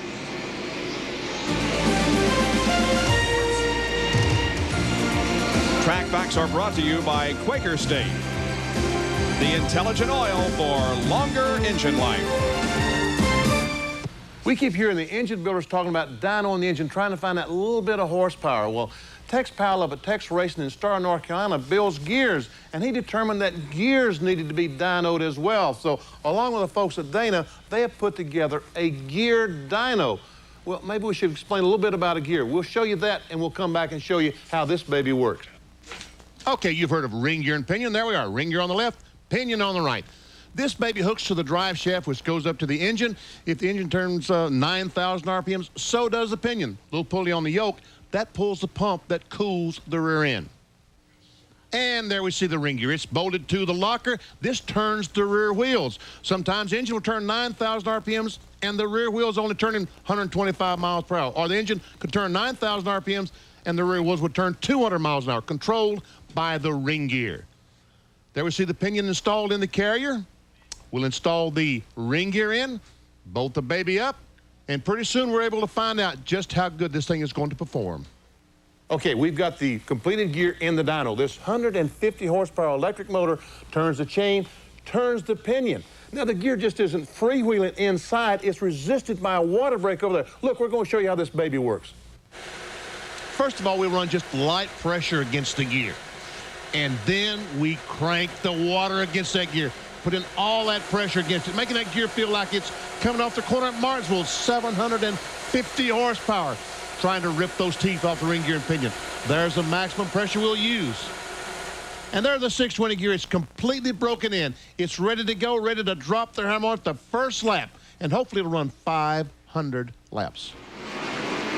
And Ricky Rudds didn't, doesn't appear. Sure didn't. That's pretty impressive. Terry Labonte continues to set the pace with almost a 2-second lead on Rusty Wallace. As you can see, he has passed Dale Earnhardt for second and pulled away a little bit. Marlin back 5 seconds, and Jeff Bodine is running in 5th. Here is how Rusty got second from Dale. Comes off the corner, and Rusty goes down to the inside, and Dale just basically did not battle him because Dale Earnhardt is struggling with this race car right now, Ned. It appears to be. Yeah, it doesn't seem to be handling as good as it was earlier in the race. Now, he said at the top of the show that he felt that the car would be good for, or I think that was in the race day, that he said that the car would be good in the last half of the race. Well, it looked to me like it was better in the first half than it is right now, but I'm sure they'll make adjustments. And here's DW on the move. Yeah, battle for 11th place as Waltrip, he goes inside of Jeff Gordon and gets 11th.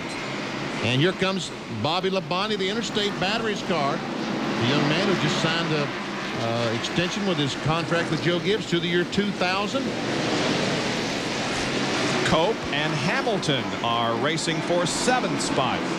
And once again, Bobby Hamilton having a good race, but so is Derek Cope. Derek only took on those 2 tires during that last pit stop. Might be hurting him a little bit now, but it gave him great track position. He's still up there in the top 10, but right now about to lose 7th position. This is Bobby Hamilton's 8th race here at Martinsville. His best finish was 8th in the spring of this year. Bobby Hamilton passed Bill Elliott in the McDonald's car just a couple laps ago. It is pulled away by 10 or 15 car lengths from him. Rusty Wallace has totally driven away from Dale Earnhardt and might be gaining a little bit on Terry Labonte. Earnhardt is struggling with the Goodrich Chevrolet right now. Don't know exactly what his problem is, but Hamilton hasn't led any laps today. He started in 12th position. His highest place has been a 6th, his lowest 19th. Currently in 8th. You see that mane and tail on the back of that 12 car, the shampoo? Yeah. I told you earlier in the year they were supposed to grow hair. I've been using it for 8 months and they ain't grown a hair yet. But it is good shampoo. Yep, it does work good. Yeah. You're supposed to rub it on your scalp, Benny. Was he drinking it? I think so. Or eating it. Put it on salad or something. Salad dressing.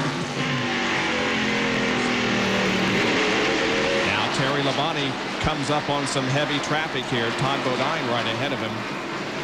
Here's a Fram Field summary. Terry goes to the outside of Todd, who is running back in 29th spot, 19 laps down.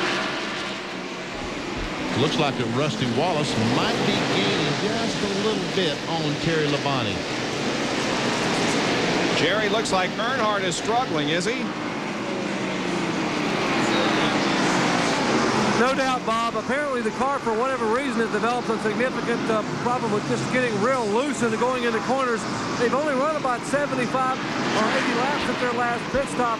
And, you know, they could make it after about lap 360, so about 40 more laps. They could make one stop, and that would be their final stop they would need to make. But right now, he has a handful of race car extremely loose. Let's check in with John Kernan, who has Ricky Rudd. Ricky Rudd still sitting in his car as his crew replacing the rear end gear. Ricky, a problem with the car puts you behind the wall here.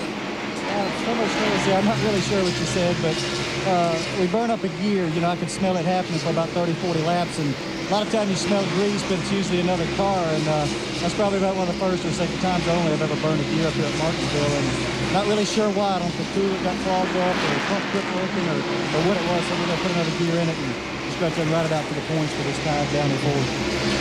Well, Ricky Rudd will be behind the wall for a little while as they've got the new gear out, taking the old one out, getting ready to put the new one in, but it'll take a number of laps to get him back out on the track.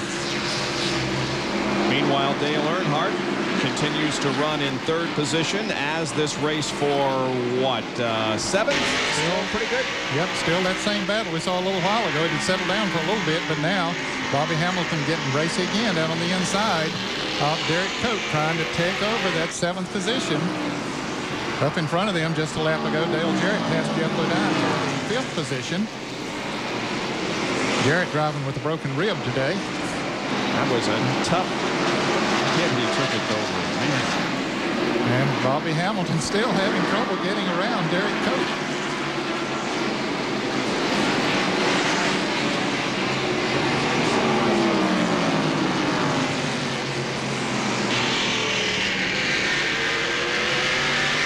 That's also Derek Cope. Did we say that Derek Cope has re-signed with Bobby Allison for next year? Yeah, we covered that in the first few minutes of the show.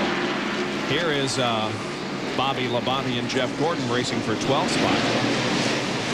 And really, they aren't too far from being lapped, Bob. They are about 3 seconds in front of Terry Labonte. As they race side by side, that's going to slow them down even more. They're touching a little bit. And now Labonte gets the position. And the leader, Labonte, has trouble coming off turn 4, and Rusty Wallace takes the lead. How about that? That brought the crowd to its feet. Things had kind of settled down into a lull, but all of a sudden... Made me yell, too. I'll try not to do that today. Don't do that. You scare me to death. All right, let's see what happened. Well, he's coming up on the outside of Jimmy Spencer, going into turn 3. And... whoa, I don't know. And caution is out. Caution is out. Oil on the track, maybe. The 41 car of Ricky Craven, we understand, is smoking, so maybe put down a little. There he is, Craven, Kodiak Chevrolet. I think he just made a pit stop and is now on the acceleration lane coming back onto the track, but the car is still smoking, and the caution is out. Jerry, what's going on? Apparently, they were saying the 30 car may have been leaking something. They said one of the cars was putting some oil down this before, and Labonte had complained there may be some oil on the racetrack. And then the next time by, he goes into turn 3 and 4 and slips up across the racetrack, and that's the reason for the caution flag, we're told. Well, in any case, Terry Labonte has relinquished the lead to Rusty Wallace. And they'll be coming into the pits. Terry Labonte got the lead with a great pit stop there a moment ago, so let's see what he can do this time. Well, we'll set up a triple split for you with Wallace, Labonte, and Earnhardt, as a lot of others are also coming in. Those on the lead lap. Here's Jerry. As you watch the 2, 5, and 3 cars stacked 3 across your TV screen, they've already done the right side down the left side on that car. Like a little wedge in the Earnhardt car. I told you his car was getting very loose. Left side's on the Earnhardt car. Left side tires are on. They dropped the jack on the car. They dropped the jack on the 2 car. And you see those cars making their way down toward turn 1. 19.4 for Terry Labonte. Here's Bill Weber on the backstretch. 4 tires for Kyle Petty. They've already got the right side tires on. Now the 2 air guns around to the left side, jerking off the lug nuts. 2 more Goodyear tires go on. Kyle's running out of drink. Darrell Walton's starting after he's got 4 tires. Ward Burton is away. Burton leading the charge off pit road. Darrell has the pit down there. He wins the race, and it's a 42, and finally Jeff Burton also away. This This is the crew cam on Butch Mitchell on the 21 crew. He catches the fuel. Excess fuel. Yep. He's looking around. Well, once again, Terry Labonte's crew turns in an excellent performance, less than 20 seconds with just 2 air inches. They get him out first ahead of Rusty Wallace. Rusty had taken the lead from Terry on the racetrack, but now it's Labonte back in front when we go green once again in just a moment.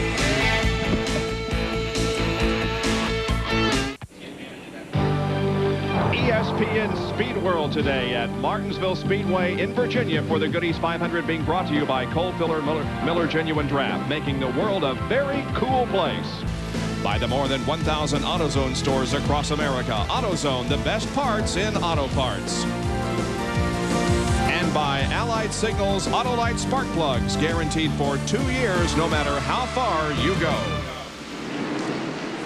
All right, let's take a look once again at the pit stop of Terry Labonte. The crew's been doing a great job all day, and they turned in another excellent performance right now. Ned? They really did. They had just been passed on the racetrack when he hit some oil or something and slid high on the track. Rusty Wallace had taken the lead, and there you see them working on the Kellogg Cornflakes Chevrolet. Go around to the left side, someone cleaning the windshield. Of course, they're putting gas in it while they're changing all 4 tires, and he's down in the way. And according to Jerry Punch's clock, it was about 18 and 9/10 seconds or something? A little over 18 seconds. We had him a little over 19, but in any case, he got out first and will be the leader when we go back to green, and we're doing so right now. The green comes out, back to racing on lap 331. There's Brett Bodine down on the inside in the Lowe's Ford, trying to get back in the lead lap. Now there are just 16 cars on the lead lap now. Michael Waltrip was one of those, and he lost a lap in the pits. He had some sort of a problem with the Pennzoil Pontiac. Robert Presley, we know, had problems earlier. The other rookie contender, Ricky Craven, 27th position. Let's go to Bill Weber. Ricky, I know you're crushed. What happened? Well, probably a valve or a rocker arm. 3 of the last 4 races, we dropped a valve or a rocker arm. I've had also good engines all year, but just going through that dry spell, I guess. Trying to win that rookie title. Well, it's pretty important to us, and I know it's important to Robert and his team. And we've had a season that I think paralleled. We'll just fight it out for the last 5 races. Well, Ricky's 9 points ahead of Robert Presley. His car doesn't look so good either, but he is out on the racetrack right now. Yeah, Craven will stay in 27th for a few more laps, and then we'll continue to go downward. Presley, as you indicated, is on the racetrack, but the front end of that car isn't in real good shape after the incident he had earlier in the event. Yeah, they had to make a lot of repairs on it, but they did get it so they could get out there and ride around and try to pick up as many points as they can. And of course, one focus that he would have too is on that rookie battle between he and Ricky Craven. They're the top 3 as they come down the backstretch. Labonte, Earnhardt, and Wallace. That's the way they came out of the pits. Sterling Marlin is running in 4th position. Then Dale Jarrett, Bobby Hamilton, Derek Cope, Bill Elliott, Jeff Bodine, and Kyle Petty. And here is the battle for 7th spot as Elliott now goes inside of Derek Cope and takes away the position, looks like. And there's the 98 car of Jeremy Mayfield. Of course, he is several laps down, 3 laps down, as a matter of fact, when his car stalled during a caution a while back.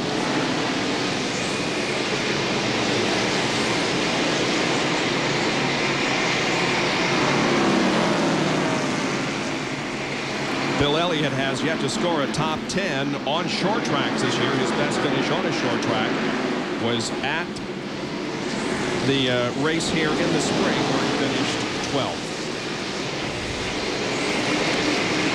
Earnhardt is staying right there with Terry Labonte now. He was dropping back before, but I'm sure they made an adjustment on that Goodwrench Chevrolet, and looks like his car is getting a better traction than he's coming off the turns than he was there for a while. Well, you know, he's been running pretty well on new tires. Let's wait about 20-25 laps, and I think then we'll find out if he's fixed his problem. Good point. He looks to the outside of Labonte in turn 3 and 4, cannot make a move, and settles back into second spot. But yep, right now, Earnhardt's car is working better. We'll wait and see. In a few laps, here's the Fram Field summary. Average speed of the race, by the way, 71.541 miles an hour. We've had 7 leaders and 12 lead changes. Terry Labonte has just led his 100th lap. As you can see, there are 16 cars on the lead lap. And Ricky Rudd is now back in the race after changing the gear on the Tide Ford. But as I say that, he comes back into the pits.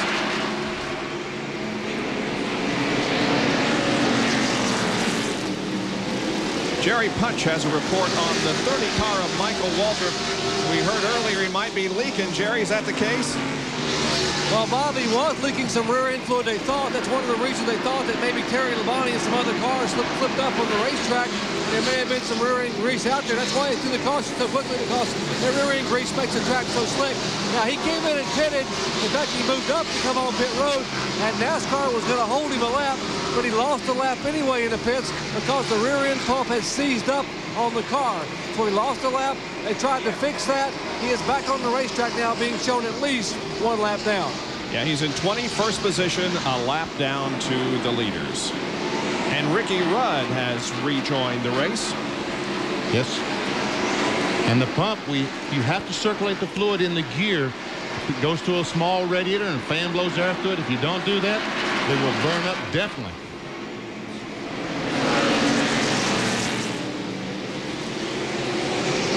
Now you see Rudd Labonte has been able to pull away a little bit from Dale Earnhardt. Closer to, farther than he was there a little bit ago, because Earnhardt was all over him the last time we looked at that battle. He's still within striking distance, though. Terry Labonte's. Oh, Earnhardt got the car extremely loose when he got off. I'm sorry, Bob. When he hit the accelerator coming off the second corner, the back just flew out from under the back of that 3 car. Man, he scared me to death, scared the producer to calm down. Well, he really got it sideways. About right there. When he hit the gas, the back end just went out from under him. And you might be right, Benny, when you said let's let him run a little while before we see how good his car is. Well, now Labonte beginning to pull away just a little bit. Part of it was as a result of that slip that Earnhardt made. He's losing ground to Labonte, and Wallace is gaining ground on Dale Earnhardt.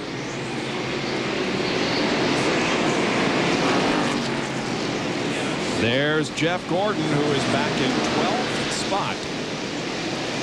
Well, that caution flag helped him because we made note of the fact that he wasn't far from going a lap down when that caution came out. So that let him get some new life there. And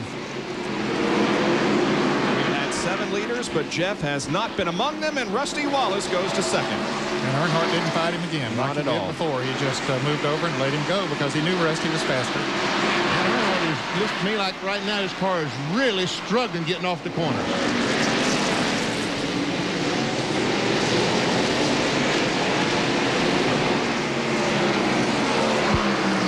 You can see Jeff Gordon right now, he's running in 12th spot here at the Martinsville Speedway. And that's uncharacteristic of Jeff Gordon since the Coca-Cola 600 in Charlotte. I mean, this guy has been on a roll. That was way back in the late part of May. I mean, he started 14 races. He's won 4. 2nd through 5th, 4 spots. 6th through 10th, 5 times. And 1 16th place finish. And you know where that 16th place finish was? At Pocono in June when he missed a shift with a lap or 2 to go, leading the race. Right. And he's led every single race since Charlotte. Well, he's led every race this year except one. Sears Point. And he hasn't led this one yet. That's correct. Yep. 12 straight top 10 finishes, but not in the top 10 at the moment. He is 12th. Earnhardt, Terry Labonte, Dick Trickle in trouble in turn 4, but no spin. Rick Mast making a move there to get by. Rick's running in 15th position. Terry Labonte leads this race. However, Dale Earnhardt has led the most laps, 186. There's Trickle, who is where? Trickle is a lap down in 20th position. Yep. And believe it or not, Rick Mast is off the pace. Oh, no. Right. There he is down in turn 1. He was running 15th on the lead lap. Unbelievable. That guy just cannot catch any kind of break in this gold car. He is slowing down. He was up in the top 10 at one point today, 7th as a matter of fact, but now he is definitely off the pace. We will check on what the problem might be with Rick Mast and report to you when we come back to Martinsville Speedway in Virginia, the Goodies 500 led by Terry Labonte.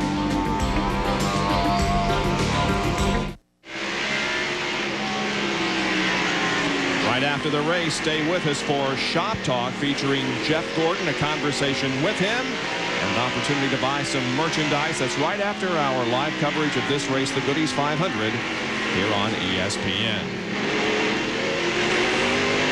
Well, we're riding with Bobby Hamilton there in the STP Pontiac, and while we were away on the break, he drove around Dale Jarrett and took over the 5th position. And we also promised the people a reason why Rick Mast slowed down, and that was a brake problem. Had a brake seal and O-ring or something on the right front rollway, and they had to take the car behind the wall. I guess they'll try to repair it. Well, here's an on-track interval. First to second, Labonte to Wallace. From 1.3 seconds on lap 353 to 9/10 of a second on lap 357. But once again, you see that 4th lap. Yep. It just doesn't fit in there with a professional like Terry Labonte. So evidently some traffic was a problem for Labonte. How about Earnhardt? He's back in 3rd position. Yeah, but he's hanging pretty close in there with Rusty.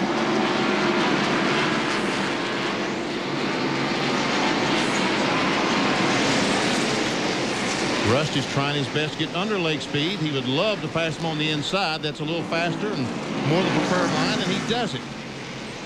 Leg speed, by the way, is 5 laps down in 25th. Moving over to the high side, letting Dale Earnhardt pass back.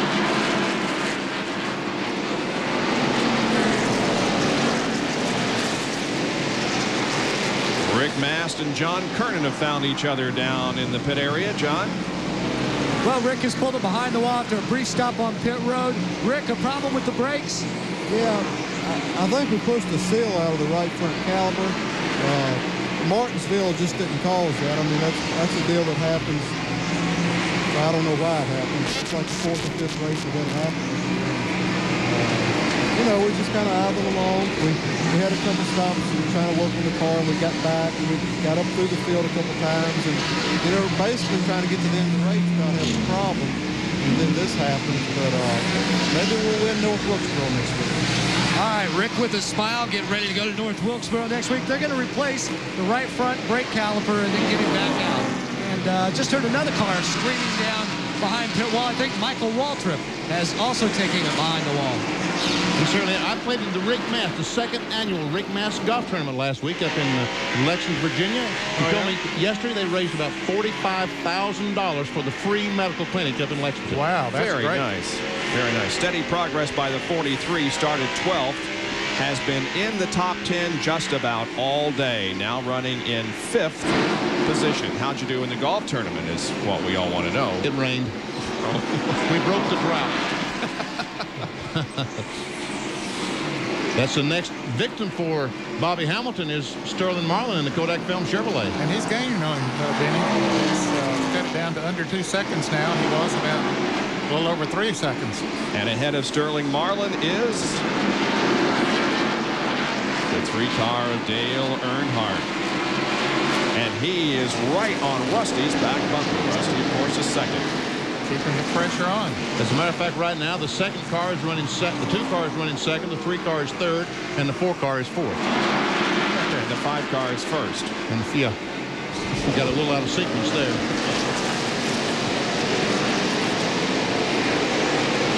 Darrell Waltrip has moved into the top 10, as you can see. Kyle Petty back to 11th. Jeff Gordon continues to run in 12th. And there are just 15 cars on the lead lap after Rick Mast had his problem. We'll let everybody drive through here so you can see where your favorite car is running on the racetrack.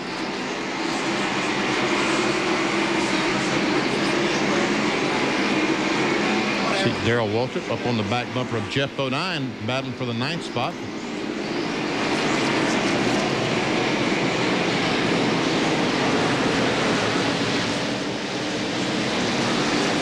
once again is our leader, Terry Labonte, who's going for his fourth victory in 1995. And Jerry Punch is with Michael Waltrip.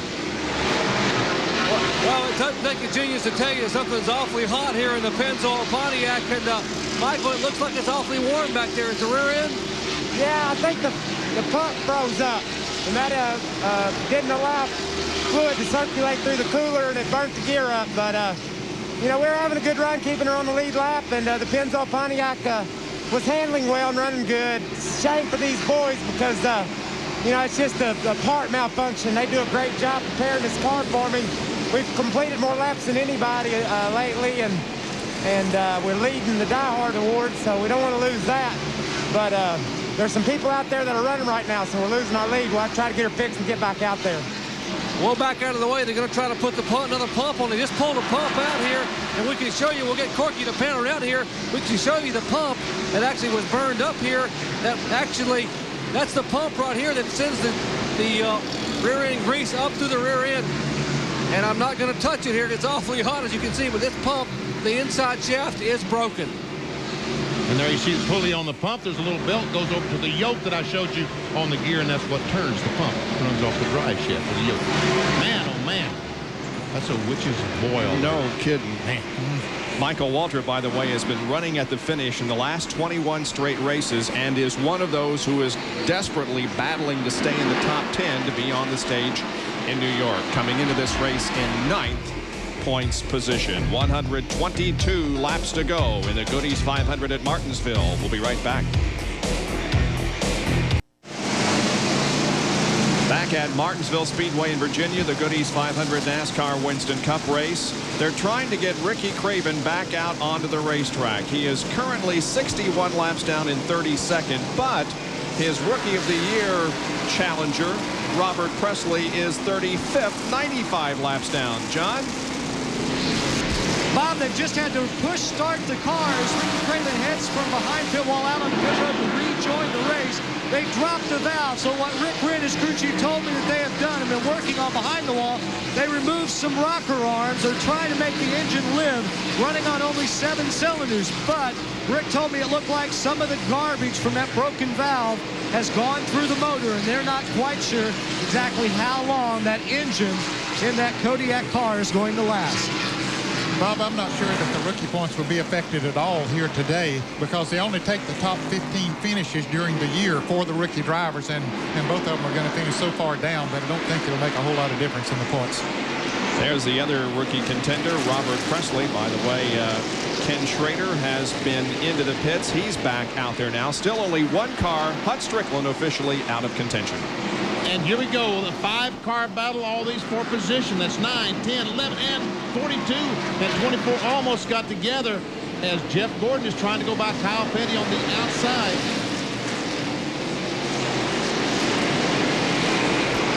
And he's going to make the pass. Nope. Kyle comes back up, going into the turn. So he's going to have to work a little bit harder than that for it. Meanwhile, Darrell Waltrip looked like he was going to drive up on the outside of Jeff Godine. Couldn't make it. 9th, 10th, 11th, 12th, and 13th there. Here is 4th and 5th. Marlin, and we're riding on top of the STP Pontiac driven by Bobby Hamilton. And Michael Waltrip joins the race. He's going out right now as you speak, Bob. And this is a battle for the 4th position. Hamilton was back over 3 seconds, and here is DW making that pass on Jeff Godine. He goes to 9th. Oh, and here comes Gordon. Here is Gordon trying to pass Jeff Godine. To move back into the top 10. Jeff Gordon trying to. 5 cars there racing for positions. We see the 42 car. We mentioned that Barry Dodson had left over there, and Jim Long, the crew chief, also left this week. Well, who's the crew chief? Keith Simmons, the chief engine builder, is the crew chief on the 42 this weekend here in Martinsville.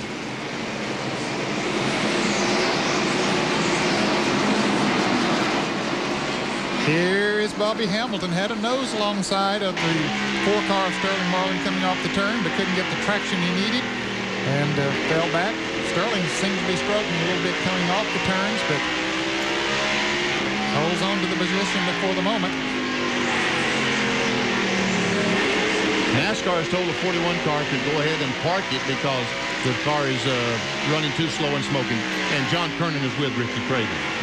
Well, Ricky, you guys made some adjustments, took a couple rocker arms off, went back out there running on 7 cylinders, but it didn't last long. No, it chewed it up pretty good. Got to admire the spirit of the team. You know, they keep trying. I want to thank Kodiak and Chevrolet for entering me into Winston Cup here this year. I really enjoyed myself. We're going to have a lot of good races coming up. We're just going to suffer through some of these battles. Well, Ricky Craven with a bit of a smile, but he is finished for the day, Bob. All right, so 2 cars now out of the race, Craven and Hut Strickland. And Terry Labonte has been having trouble getting by Jeff Burton. Jeff Burton was in the lead lap in the Rebecca's car. He now is a lap down, so now only 14 cars left in the lead lap.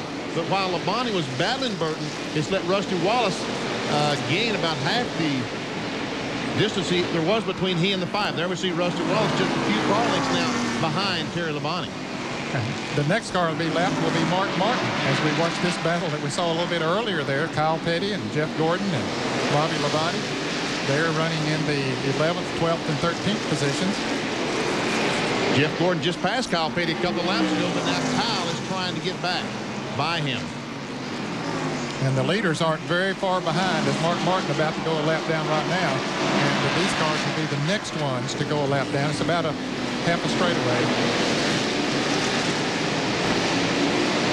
While we watch Hamilton and Marlin battle for that position, it's interesting to note there's a big donut on the side of Kyle Petty's car. There's also a mark on the 18, but the guy going for the championship, the 24 car, I don't think there's a mark on it.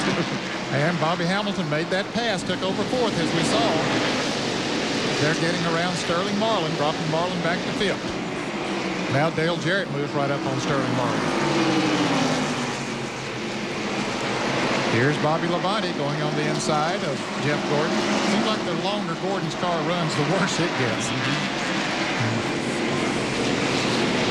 Now here is Dale Jarrett taking his position away from Marlin. So Sterling has fallen back several spots here just in the last few laps. He's all the way back to 6th and a spin. Had to take evasive action and go through the pits, namely Elton Sawyer and Jeff Bodine. Wow. And it happened right in front of Terry Labonte. And hey, there's no caution. No caution at all. No caution. And I don't think these drivers realize there isn't a caution out. Everybody slowed because of the huge puff of smoke that was in turn 4, but NASCAR never threw the caution.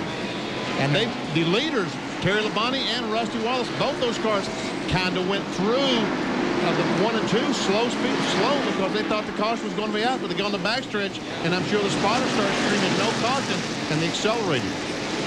Bobby Hamilton slowed down quite a bit. He had moved up into 4th place. Dale Jarrett, his spotter, Johnny on the spot, and said, hey, no caution, take off. Jarrett got up into 4th place. So lots going on. Mark Martin has gone a lap down now. Yeah, he's in 15th. And there's Jeff Burton. Remember a couple of laps ago that Labonte passed Jeff Burton? Jeff Burton's back in front of him again.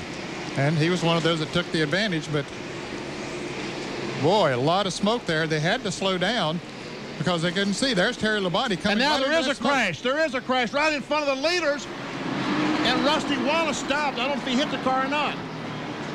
But he is right into the side of the 27 car, and Rusty waits until there's a break, now gets it, but boy, loses a lot of track position. Wow. What a day for Rusty Wallace. This is the 2nd time he has been involved in, or in some way involved in. Let's take a look at it again. There we see once again Jeff Burton in the 8 car and Terry Labonte in the 27 spins, and Burton just crashes right into him. Labonte goes through the grass. Earnhardt never hits a thing, stays on the racetrack. But Rusty committed himself up high there and got right up to the 27 car. I don't think he hit him. If he did, he didn't hit him hard. He had to back up. Then he had to wait for traffic to go by before he could get down on the inside. Now, everybody's in the pits. John Kernan. Bobby Hamilton, during that first spin there, said he couldn't see to go anywhere on the track. That's why he slowed down and lost his spot. It's a 4-tire change for him. No chassis adjustments. Dale Jarrett is in. They'll take a round and a half out of the left rear. Let's go down to Terry Labonte's pit. Jerry Parch. Well, they've already changed right and left side tires, but the right front tire off the Labonte's car rolled out and Rusty hit it as he came down pit road. The 3 car also getting service as he is out. Let's go to the back pits. Darrell Waltrip is in. They've already changed the right side tires. Kyle Petty is also pitting back here for 4 tires. The left side lug nuts come off. Then the tires yanked off. A train for Darrell. They clean the windshield. The lug nuts back on. Darrell races down to 5.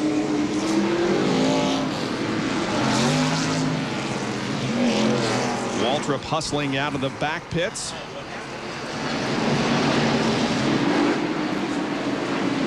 He will fall into position ahead of Rusty Wallace. So the caution is out now for the 8th time here at Martinsville with less than 100 laps to go.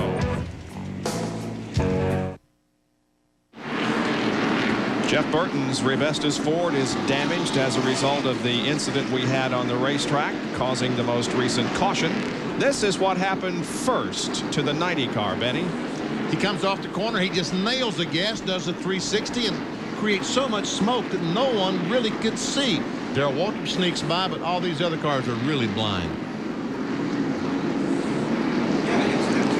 And this is the view that Waltrip had.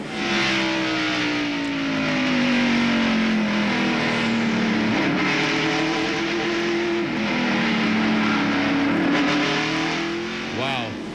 And then, right after that, this happened. There, the 27 car spins right in front of Jeff Burton. There was the leader, Terry Labonte. He had to get down on the grass and come around. Earnhardt drove by, but Rusty Wallace committed himself up there. He couldn't get down. He drove right up to Elton Sawyer and had to back up. Hey, guys, did you notice who the first car behind the spinning 27 was? Jeff Gordon, the leader, the Winston Cup points leader. Yep. Was the next car behind the spinning car. About to go a lap down. And here's Jerry. They kept the 24 car out on the racetrack, guys, so they could lead a lap and pick up those 5 bonus points. But basically, they haven't been able to do anything with the chassis. They just lowered the Panhard bar 2 complete rounds, trying to get the car to come in, but it just won't do anything. Ray Evernham said it's a brand new race car, and to sum it up, we're just junk today. We just can't even compete out here today. Let's go over to Bill, who's standing by with Jeff Burton. And the Revestas Ford behind the wall. Jeff, you got caught up in a mess out there. Well, the 27 car spun, and when he did, the 5 car and I was side by side. When he spun, I didn't know if he was going to go up high or what he was going to do. He ended up stopping right in the middle of the track. And I wanted to go low, but the 5 car was there, and I couldn't run over him to keep from, I just nowhere to go. So I ended up just running right into the 27. It's a shame because we weren't great, but we were decent. We started 30, then we were running about 12th, and had another top 15 going. Yeah, well, the front of this car is all torn up. His crew will work on getting it back out. But right now, he's behind the wall. This team would really like to finish strong, too. He's got a new ride with Roush Racing in 96. Let's take a look at the point standings if they were awarded right now, the points from this race. You can see that Terry Labonte is the only one of the top 5 that makes a move. He moves into the top 5, up 2 positions. Ted Musgrave moves down 2. Rusty Wallace stays the same, and Bill Elliott moves into the top 10, putting Morgan Shepherd down to 11th. Bobby Hamilton, Morgan Shepherd, Jarrett would also move up a position, Rudd down, and Cope up. So a lot of positions are being changed here in the top 20. And Darrell Waltrip would gain 2 spots if points were awarded for right now. Yep. Okay. Next time by. Yep. 1 lap to go signal being given. Jerry, what's the story on Rusty? Along with being involved in that caution flight, they had a miscue in the pits here. Bob cost them about an extra 5 or 6 seconds. They let the jack down too quickly on the right side. They didn't have one lug nut tight, so they had to jack the car back up and tighten the lugs. And the crew, of course, wanted to be quick in the pits, and they just got a little too quick for themselves. Rusty lines up in 9th position for the restart. There are 13 cars on the lead lap, and Jeff Gordon, having stayed out on the track, as Jerry Punch pointed out, to get those 5 bonus points, made a late pit stop. He's in 13th, but that's about where he was before the caution came out, so he had nothing to lose. Good strategy on their part as the green flag waves. Those 5 bonus points, very important, of course. Here's the green, and Labonte a little loose on the starting line, getting tapped by Dale Jarrett, and Labonte slides up the track. And he is losing positions one after another as Bill Elliott pulls on the inside of him. Darrell Waltrip coming up there now. Don't know what happened to Terry Labonte there. But, okay, how about it, Jerry Punch? Apparently, Terry said the car just stopped pulling all of a sudden. They thought they might have a problem with the drive plate on one of the rear wheels. The crew now is going to run back up toward their truck, but obviously the car not running nearly like they would like to have had it. Yeah, when the green flag dropped, it just did not go, and Dale Jarrett was right behind him and had to give him a little tap, and Terry moved over to let everybody go by, but he has lost several positions. Now back to 7th. But now the car seems to be pulling. Yeah.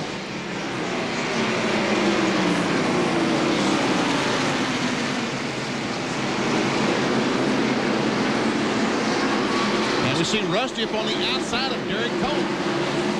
That is for 8th position. Trying to get to Miller Genuine Draft Ford on the outside and take over the spot.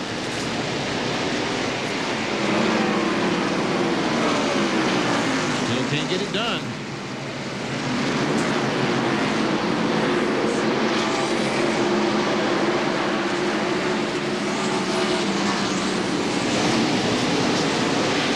Well, there are a lot of cars there that are running together on the same lap. There's Jeff Bodine, of course, the Derek Cope car, and Bobby Labonte back there. Kyle Petty is still in the lead lap. And Rusty finally makes that pass happen on the 12 car. Now he's up on Darrell Waltrip, who is in the 7th position. More on Terry Labonte from Jerry Punch. What Terry said he thought happened on the restart was he thought the drive plate had broken because the car didn't want to pull, didn't want to turn in the corner. But what Terry's spotter told him happened was the 28 car, the nose of the 28 car actually picked the rear of his car up. That's why it wouldn't turn.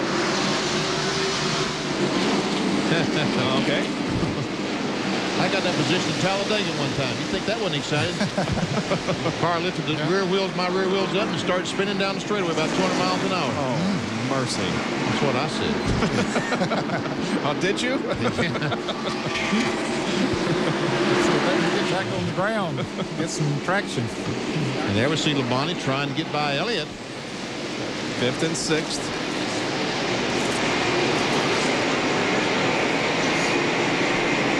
Labonte trying to move into 5th position.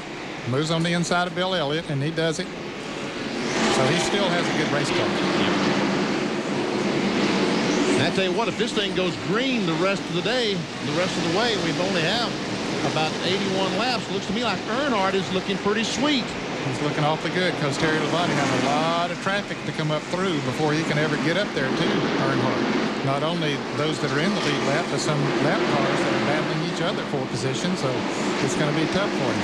And Dale Jarrett had started back about 14th, didn't he, Ned? Started 14th, and he's all of his point standings. Running second, so he's been mired back in traffic. Maybe he's got something for Earnhardt. Let's see if he does. Well, his car has been working better on the longer runs, so we'll see how it goes. Jarrett's best finish in a Goody's 500 came a year ago at this time. He was 5th. We'll be back with more live coverage in a moment from Martinsville.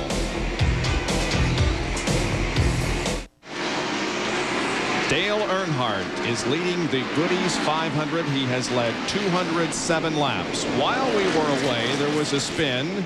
Watch to the right. That's Morgan Shepherd sideways, making a complete spin around.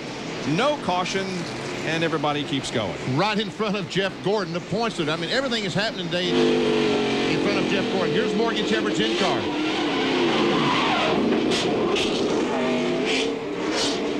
There you saw Jeff Gordon and Kyle Petty and how close it was. Morgan is in 21st position, 5 laps down. Not having a good day. They came over here and tested and ran good, but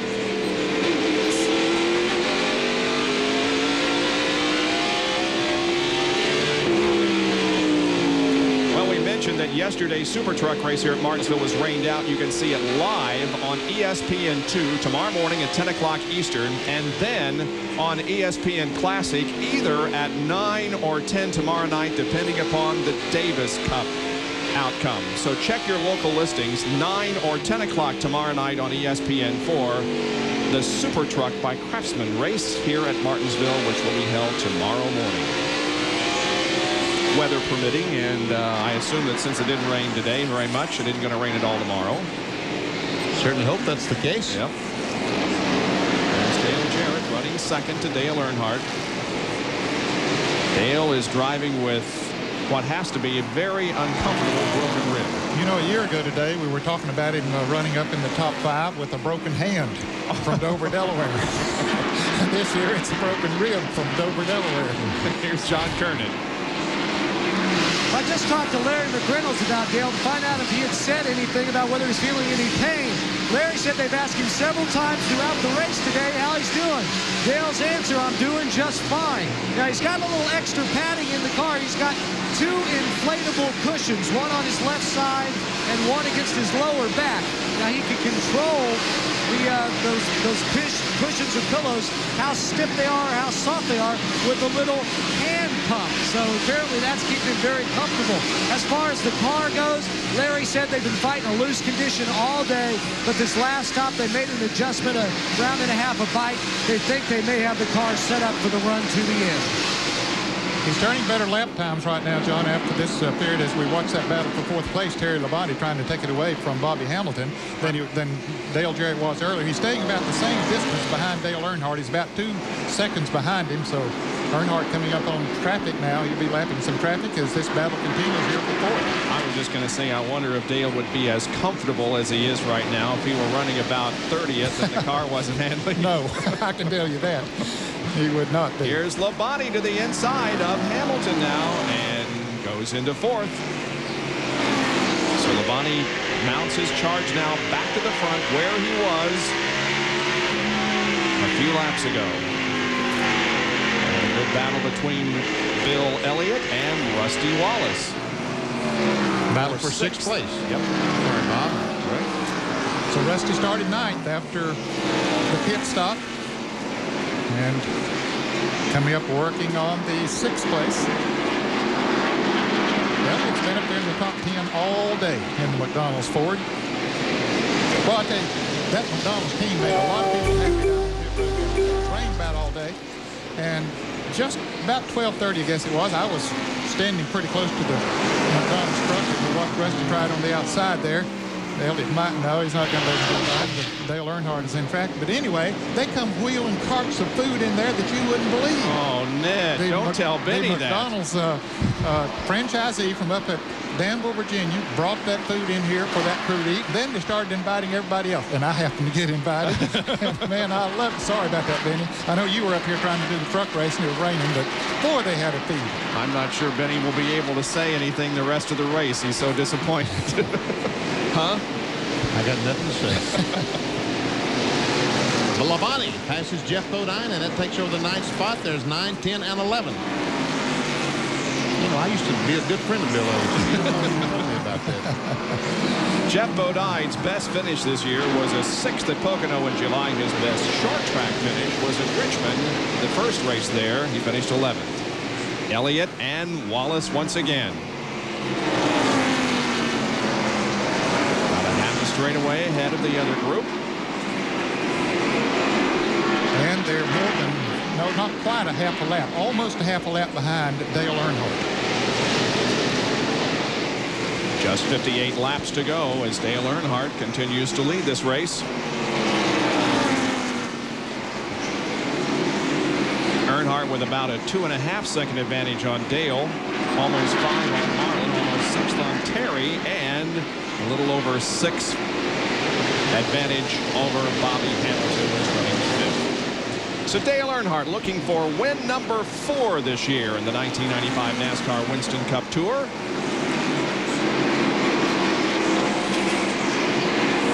And if Earnhardt can lead this race one more lap, as it looks like he's going to, he will clinch the bonus points for the most laps led today, and he will gain 5 points. 5 extra bonus points, and there he comes. He does it. So he'll be receiving 10 bonus points today. He's led 224 laps so far. We'll be back in just a moment.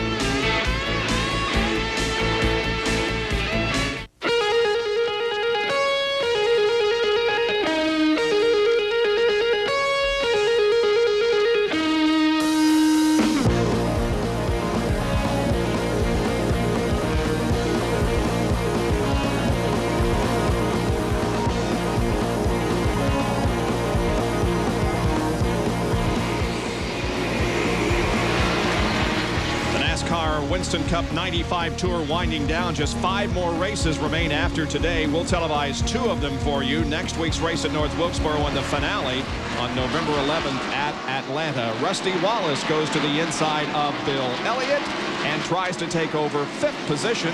Terry Labonte has moved to 3rd.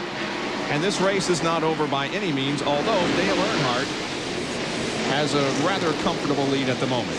Now, I'm sure fans are wondering what happened to the 4 car that was running up there in 3rd place, Sterling Marlin. Well, he's out of the top 10 now. He's dropped back to 11th position. We understand he has a brake problem on the Kodak Film Chevrolet. Yeah, we see some smoke coming off that right front there. I don't know exactly what that was all about. And meanwhile, right behind him is the 24 car of Jeff Gordon. If he can get by him, that would be 4th position. And there goes Gordon by the 4 car. So he picks up 1 more spot.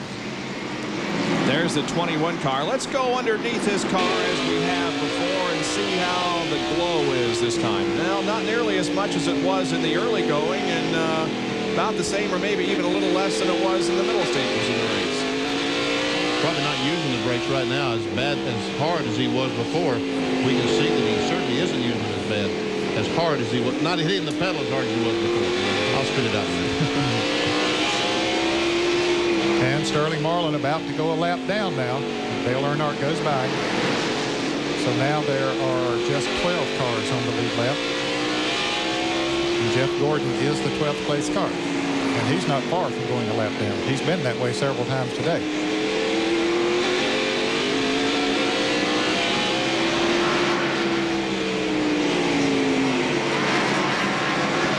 Mark Martin, 4th in the points. How's he been doing? Well, right now he's in 15th place, 1 lap down. He has not led a lap so far today. He started this race in 4th position. He was as high as 2nd on 136th lap. And his lowest position has been 18th on lap 309, currently in 15th. Darrell Walker currently running in the 7th spot with Western Auto Chevy. Bobby Labonte right behind him there in 8th place.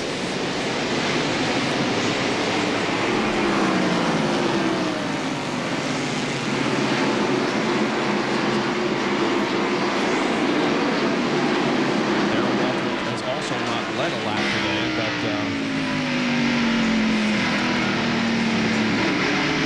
is in the top 10, currently in 7th, and if he finishes in the top 10, it would be his 30th top 10 finisher at Martinsville in 42 events. Well, that's quite a record. That is. Just shows how good of a race driver he is and how smart of a race driver he is.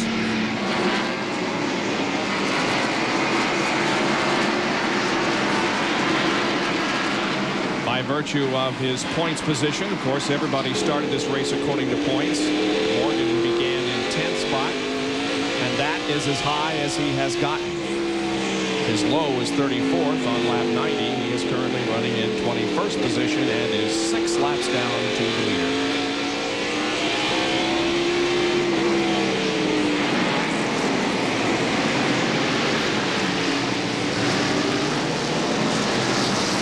Dale Jarrett is still trailing Dale Earnhardt, but by how much? He's losing ground. Is he? There he is. So that's the interval from 1st to 2nd. And the spin. And caution is out. And again, Jeff Gordon is saved. He was about 100 feet from being put a lap down. Yep. Oh, and Blake Speed got his car going right in front of the leader, Earnhardt, trying to save that lap. Wow. It's our 9th caution of the day. And it will set up some pit stops now. Hopefully to the end of the event, which is only 37 laps from being over.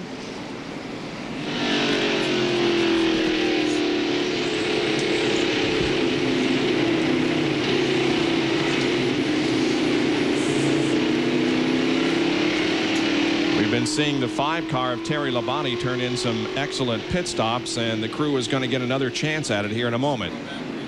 Here comes Earnhardt But you see that Terry Labonte is at a huge disadvantage. He's a couple of seconds behind Earnhardt getting in. And John Kernan is there.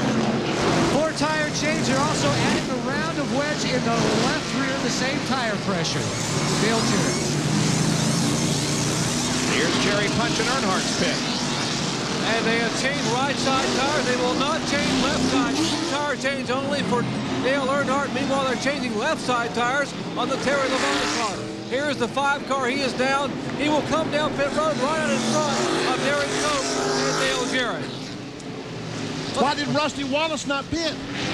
Well, track position, I guess. Let's go to Bill Weber. Darrell Waltrip is in for 4 tires. Dale Earnhardt has already gone by. Now Labonte and Jarrett also wheel by. They're putting the right side tires on the Western Auto Chevrolet. Kyle Petty is also on pit road further down. Away goes Darrell, who trails Bobby Labonte, who goes by. Waiting for Kyle Petty to leave pit road. Jeff Gordon rolls by. Now Petty returns to the race.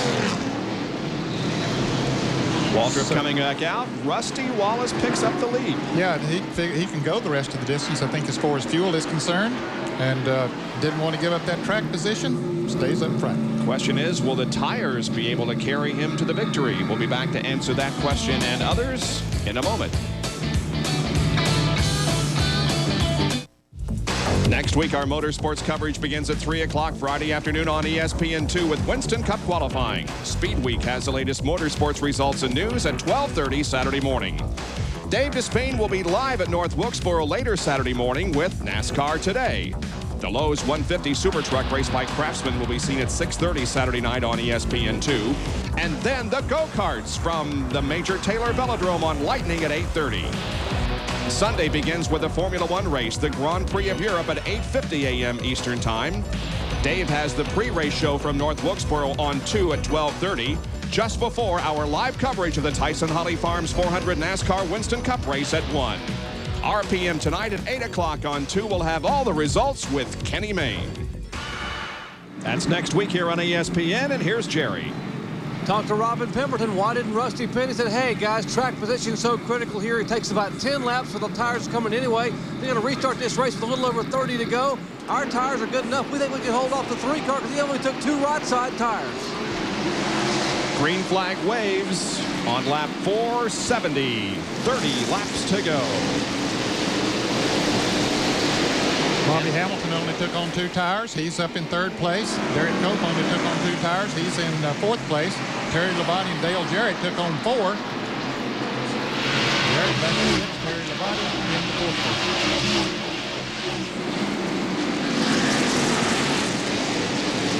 Last year in the Goody's 500, the winner was the 2 car. Oh, and Nemechek spins coming off turn 2. Hits the wall, but gets it in gear maybe. Keeps going out. It took a pretty good shot there in the rear. It's hanging down.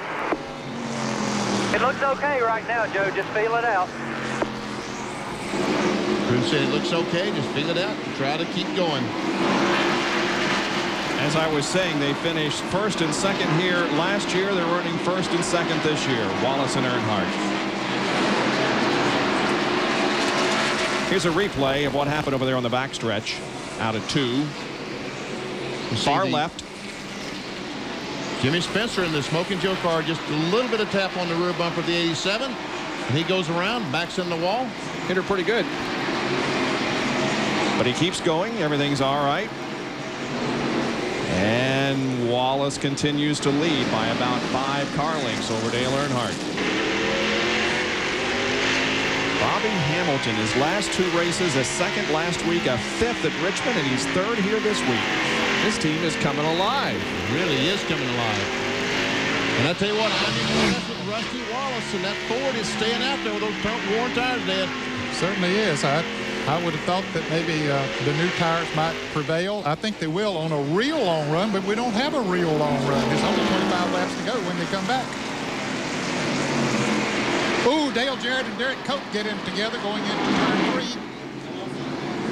And the caution is out. And Grissom and Todd Bodine get together, tearing Grissom's rear bumper off. So Dale Jarrett's excellent run isn't going to be so excellent now. as they come down, and he'll allow Dale to stay on the lead lap. Yeah, I think the Earnhardt backed off. I'm glad he'll do that. Now Rusty's going to dive back in front of the three. We'll see if NASCAR will decide who. Rusty was thinking that they had taken the caution flag the last time by. Earnhardt is saying no, we did not take the caution. So we'll let them decide that while we take a look at what happened up there in the third turn. Dale gets a run going into the turn, gets the fender up alongside. Derek apparently didn't know he was there. They hit, and around they go. Derek made a 360, so he kept going. Once again, same deal. Just made some contact, and you're right. Derek Cope just didn't realize he was there. And Dale Jarrett did have a run on him, and contact was made. Now from Darrell Waltrip's roof cam.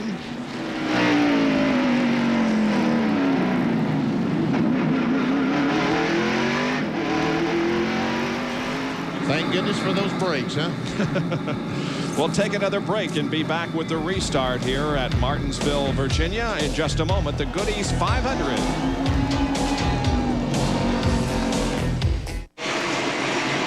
Coming up on 19 laps to go in the Goody's 500, it is Rusty Wallace leading Dale Earnhardt and Bobby Hamilton. There we see Hamilton, the STP Pontiac, and Richard Petty had so much success here at Martinsville over the years. Well, tonight, following the race, it'll be Shop Talk with Jeff Gordon, the Davis Cup tennis match at 5 o'clock Eastern Time. Now, Todd Martin is going to be substituting for Agassi in that match. You'll want to tune in at 5. At 8 o'clock tonight, it's the Grand Prix of Portugal Formula One race.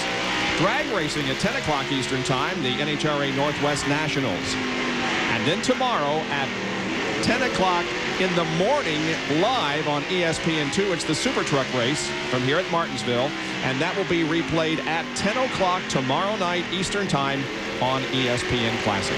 And no, Ernie Irvin will not be in that race tomorrow. They will start according to points, and of course Ernie doesn't have any, so he'll make his return to racing next Saturday in the Super Truck race and the Winston Cup Sunday in the Tyson Holly Farms 400 at North Wilkesboro. And Jeff Gordon is now in the 8th position. This last caution flag, if he can maintain, was a huge break for Gordon. He was in 12th spot, and he's picked up 4 spots. He has led 3 laps, therefore getting the 5 points. His lowest has been 14th today, and he is currently in 8th spot. Again, if he has an average 10th place finish the remaining 6 races, regardless of what anybody else does, Jeff Gordon will have the NASCAR Winston Cup Championship for 19. An average what? An average of 10th. Yeah, that's right. As usual, I was not paying attention to you. Hey, there's the 5 car of Labonte. He's back in 4th.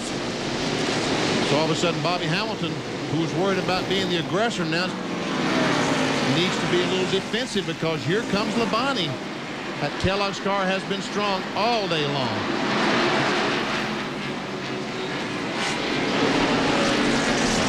Field summary, probably our last one of the day, as there are only a little over 13 laps remaining, a little over 12 laps remaining, I should say.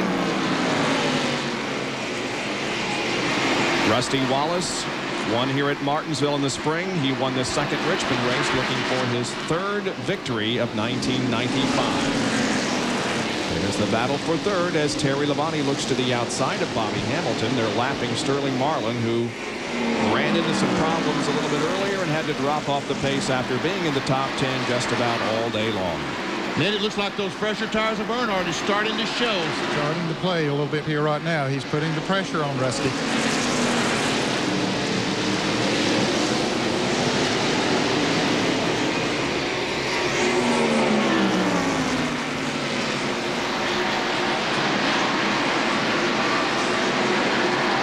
To go.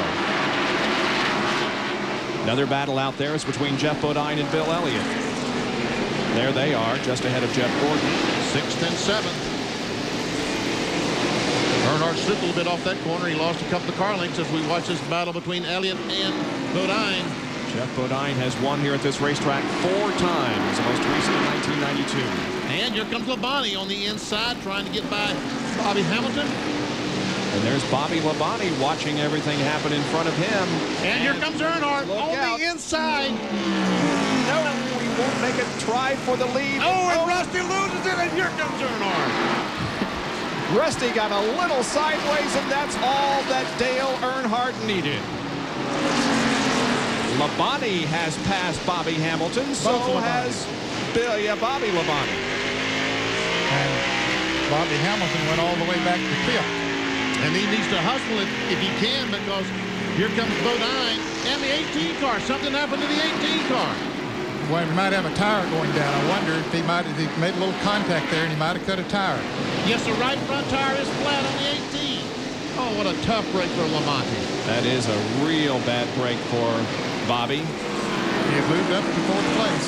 There is Jeff Gordon. Well, we mentioned earlier that Dale Earnhardt has to win the races, has to lead the most laps, and Jeff Gordon has to finish at least in 10th. Well, both drivers are doing exactly what they have to do, because Jeff is in 8th position and Dale Earnhardt is leading, has led the most laps, and may be in a position to win this race. He's pulled away from Rusty Wallace. Now Wallace looks in his rearview mirror and sees nothing but yellow, green, and red. Terry Labonte.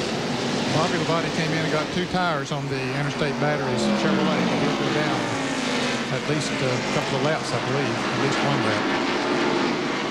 And Labonte looks on the outside of Wallace. 4 laps to go. Watching the battle for 2nd place.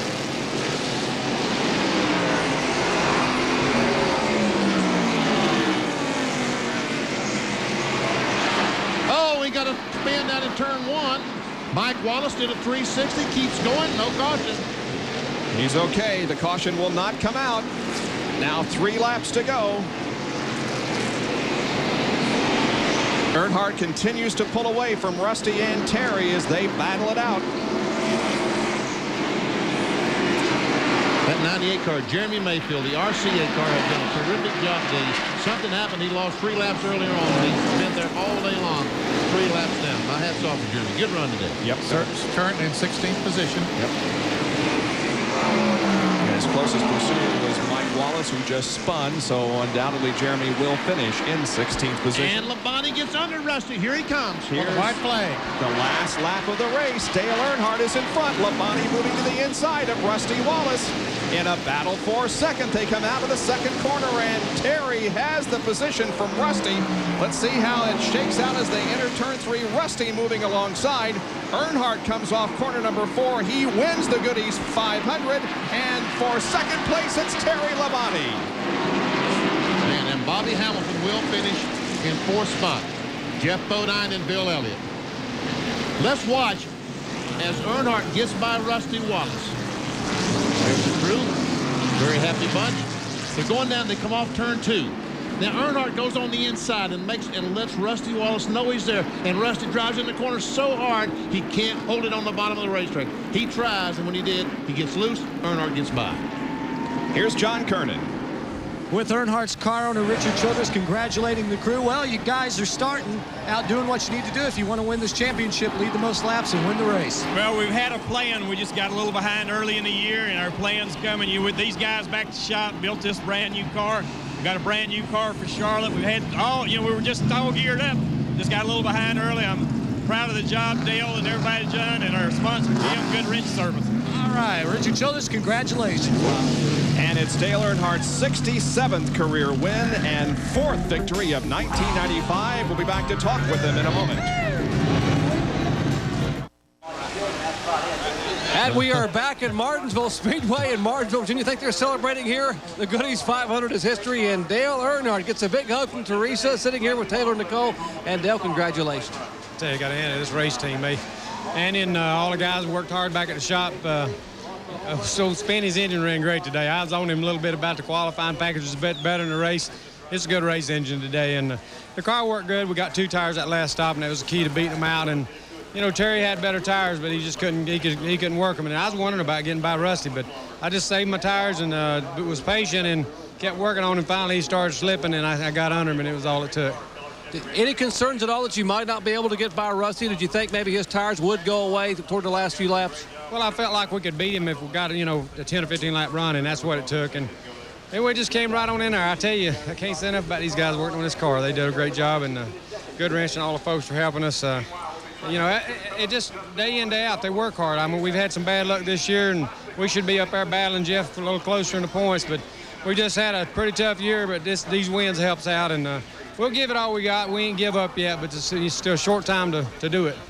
Can't do any more and lead the most laps and win the race, Bob. First time a Chevy has won here at Martinsville since April of '91 when Dale Earnhardt was the winner. Full field rundown is coming up. Shop Talk at 4:30 Eastern Time. Stay with us. We'll be right back.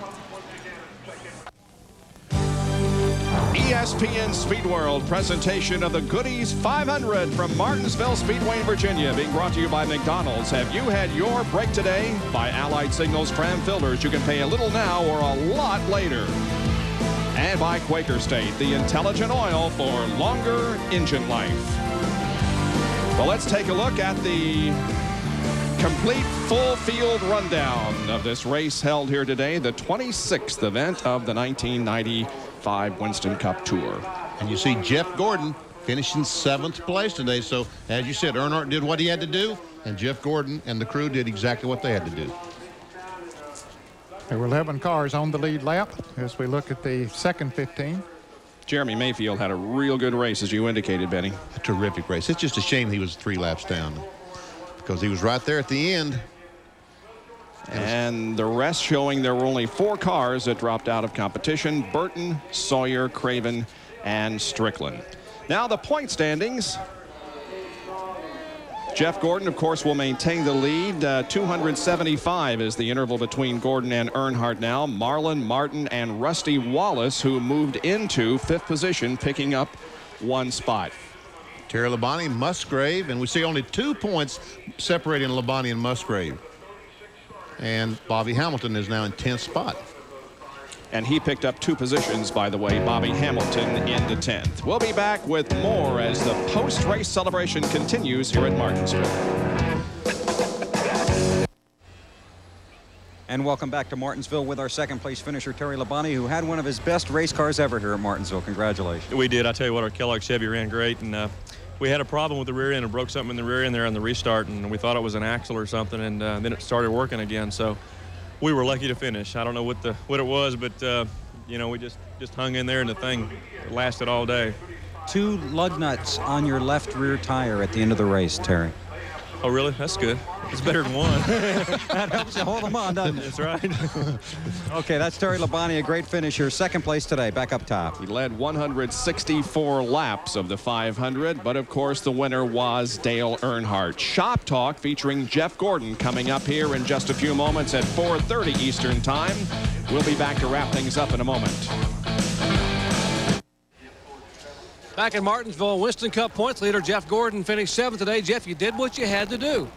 Well, we sure would like to have done a lot more, Jerry. It just wasn't really the day for the DuPont 24 to be up there. But, you know, we fought and fought and fought. We never gave up. These guys kept busting off good pit stops. And, man, Ray Evernham did everything he could do. I think somebody said he wanted a 1-800 number dial in to tune us in or something because we just couldn't hit it today. But, man, we feel real fortunate to come out of here 7th. You know, we really got lucky there at the end, caught some of the cautions right at the right time, and, you know, come out of here 7th. Can't complain too much. Difference is 275, Bob. All right, coming up, Shop Talk tomorrow at 10 o'clock in the morning on ESPN2, the truck race. 10 o'clock tomorrow night on ESPN1. We'll see you at North Wilkesboro next weekend. For Ned Jarrett, Benny Parsons, John Kernan, Jerry Punch, and Bill Weber, I'm Bob Jenkins. So long, everyone.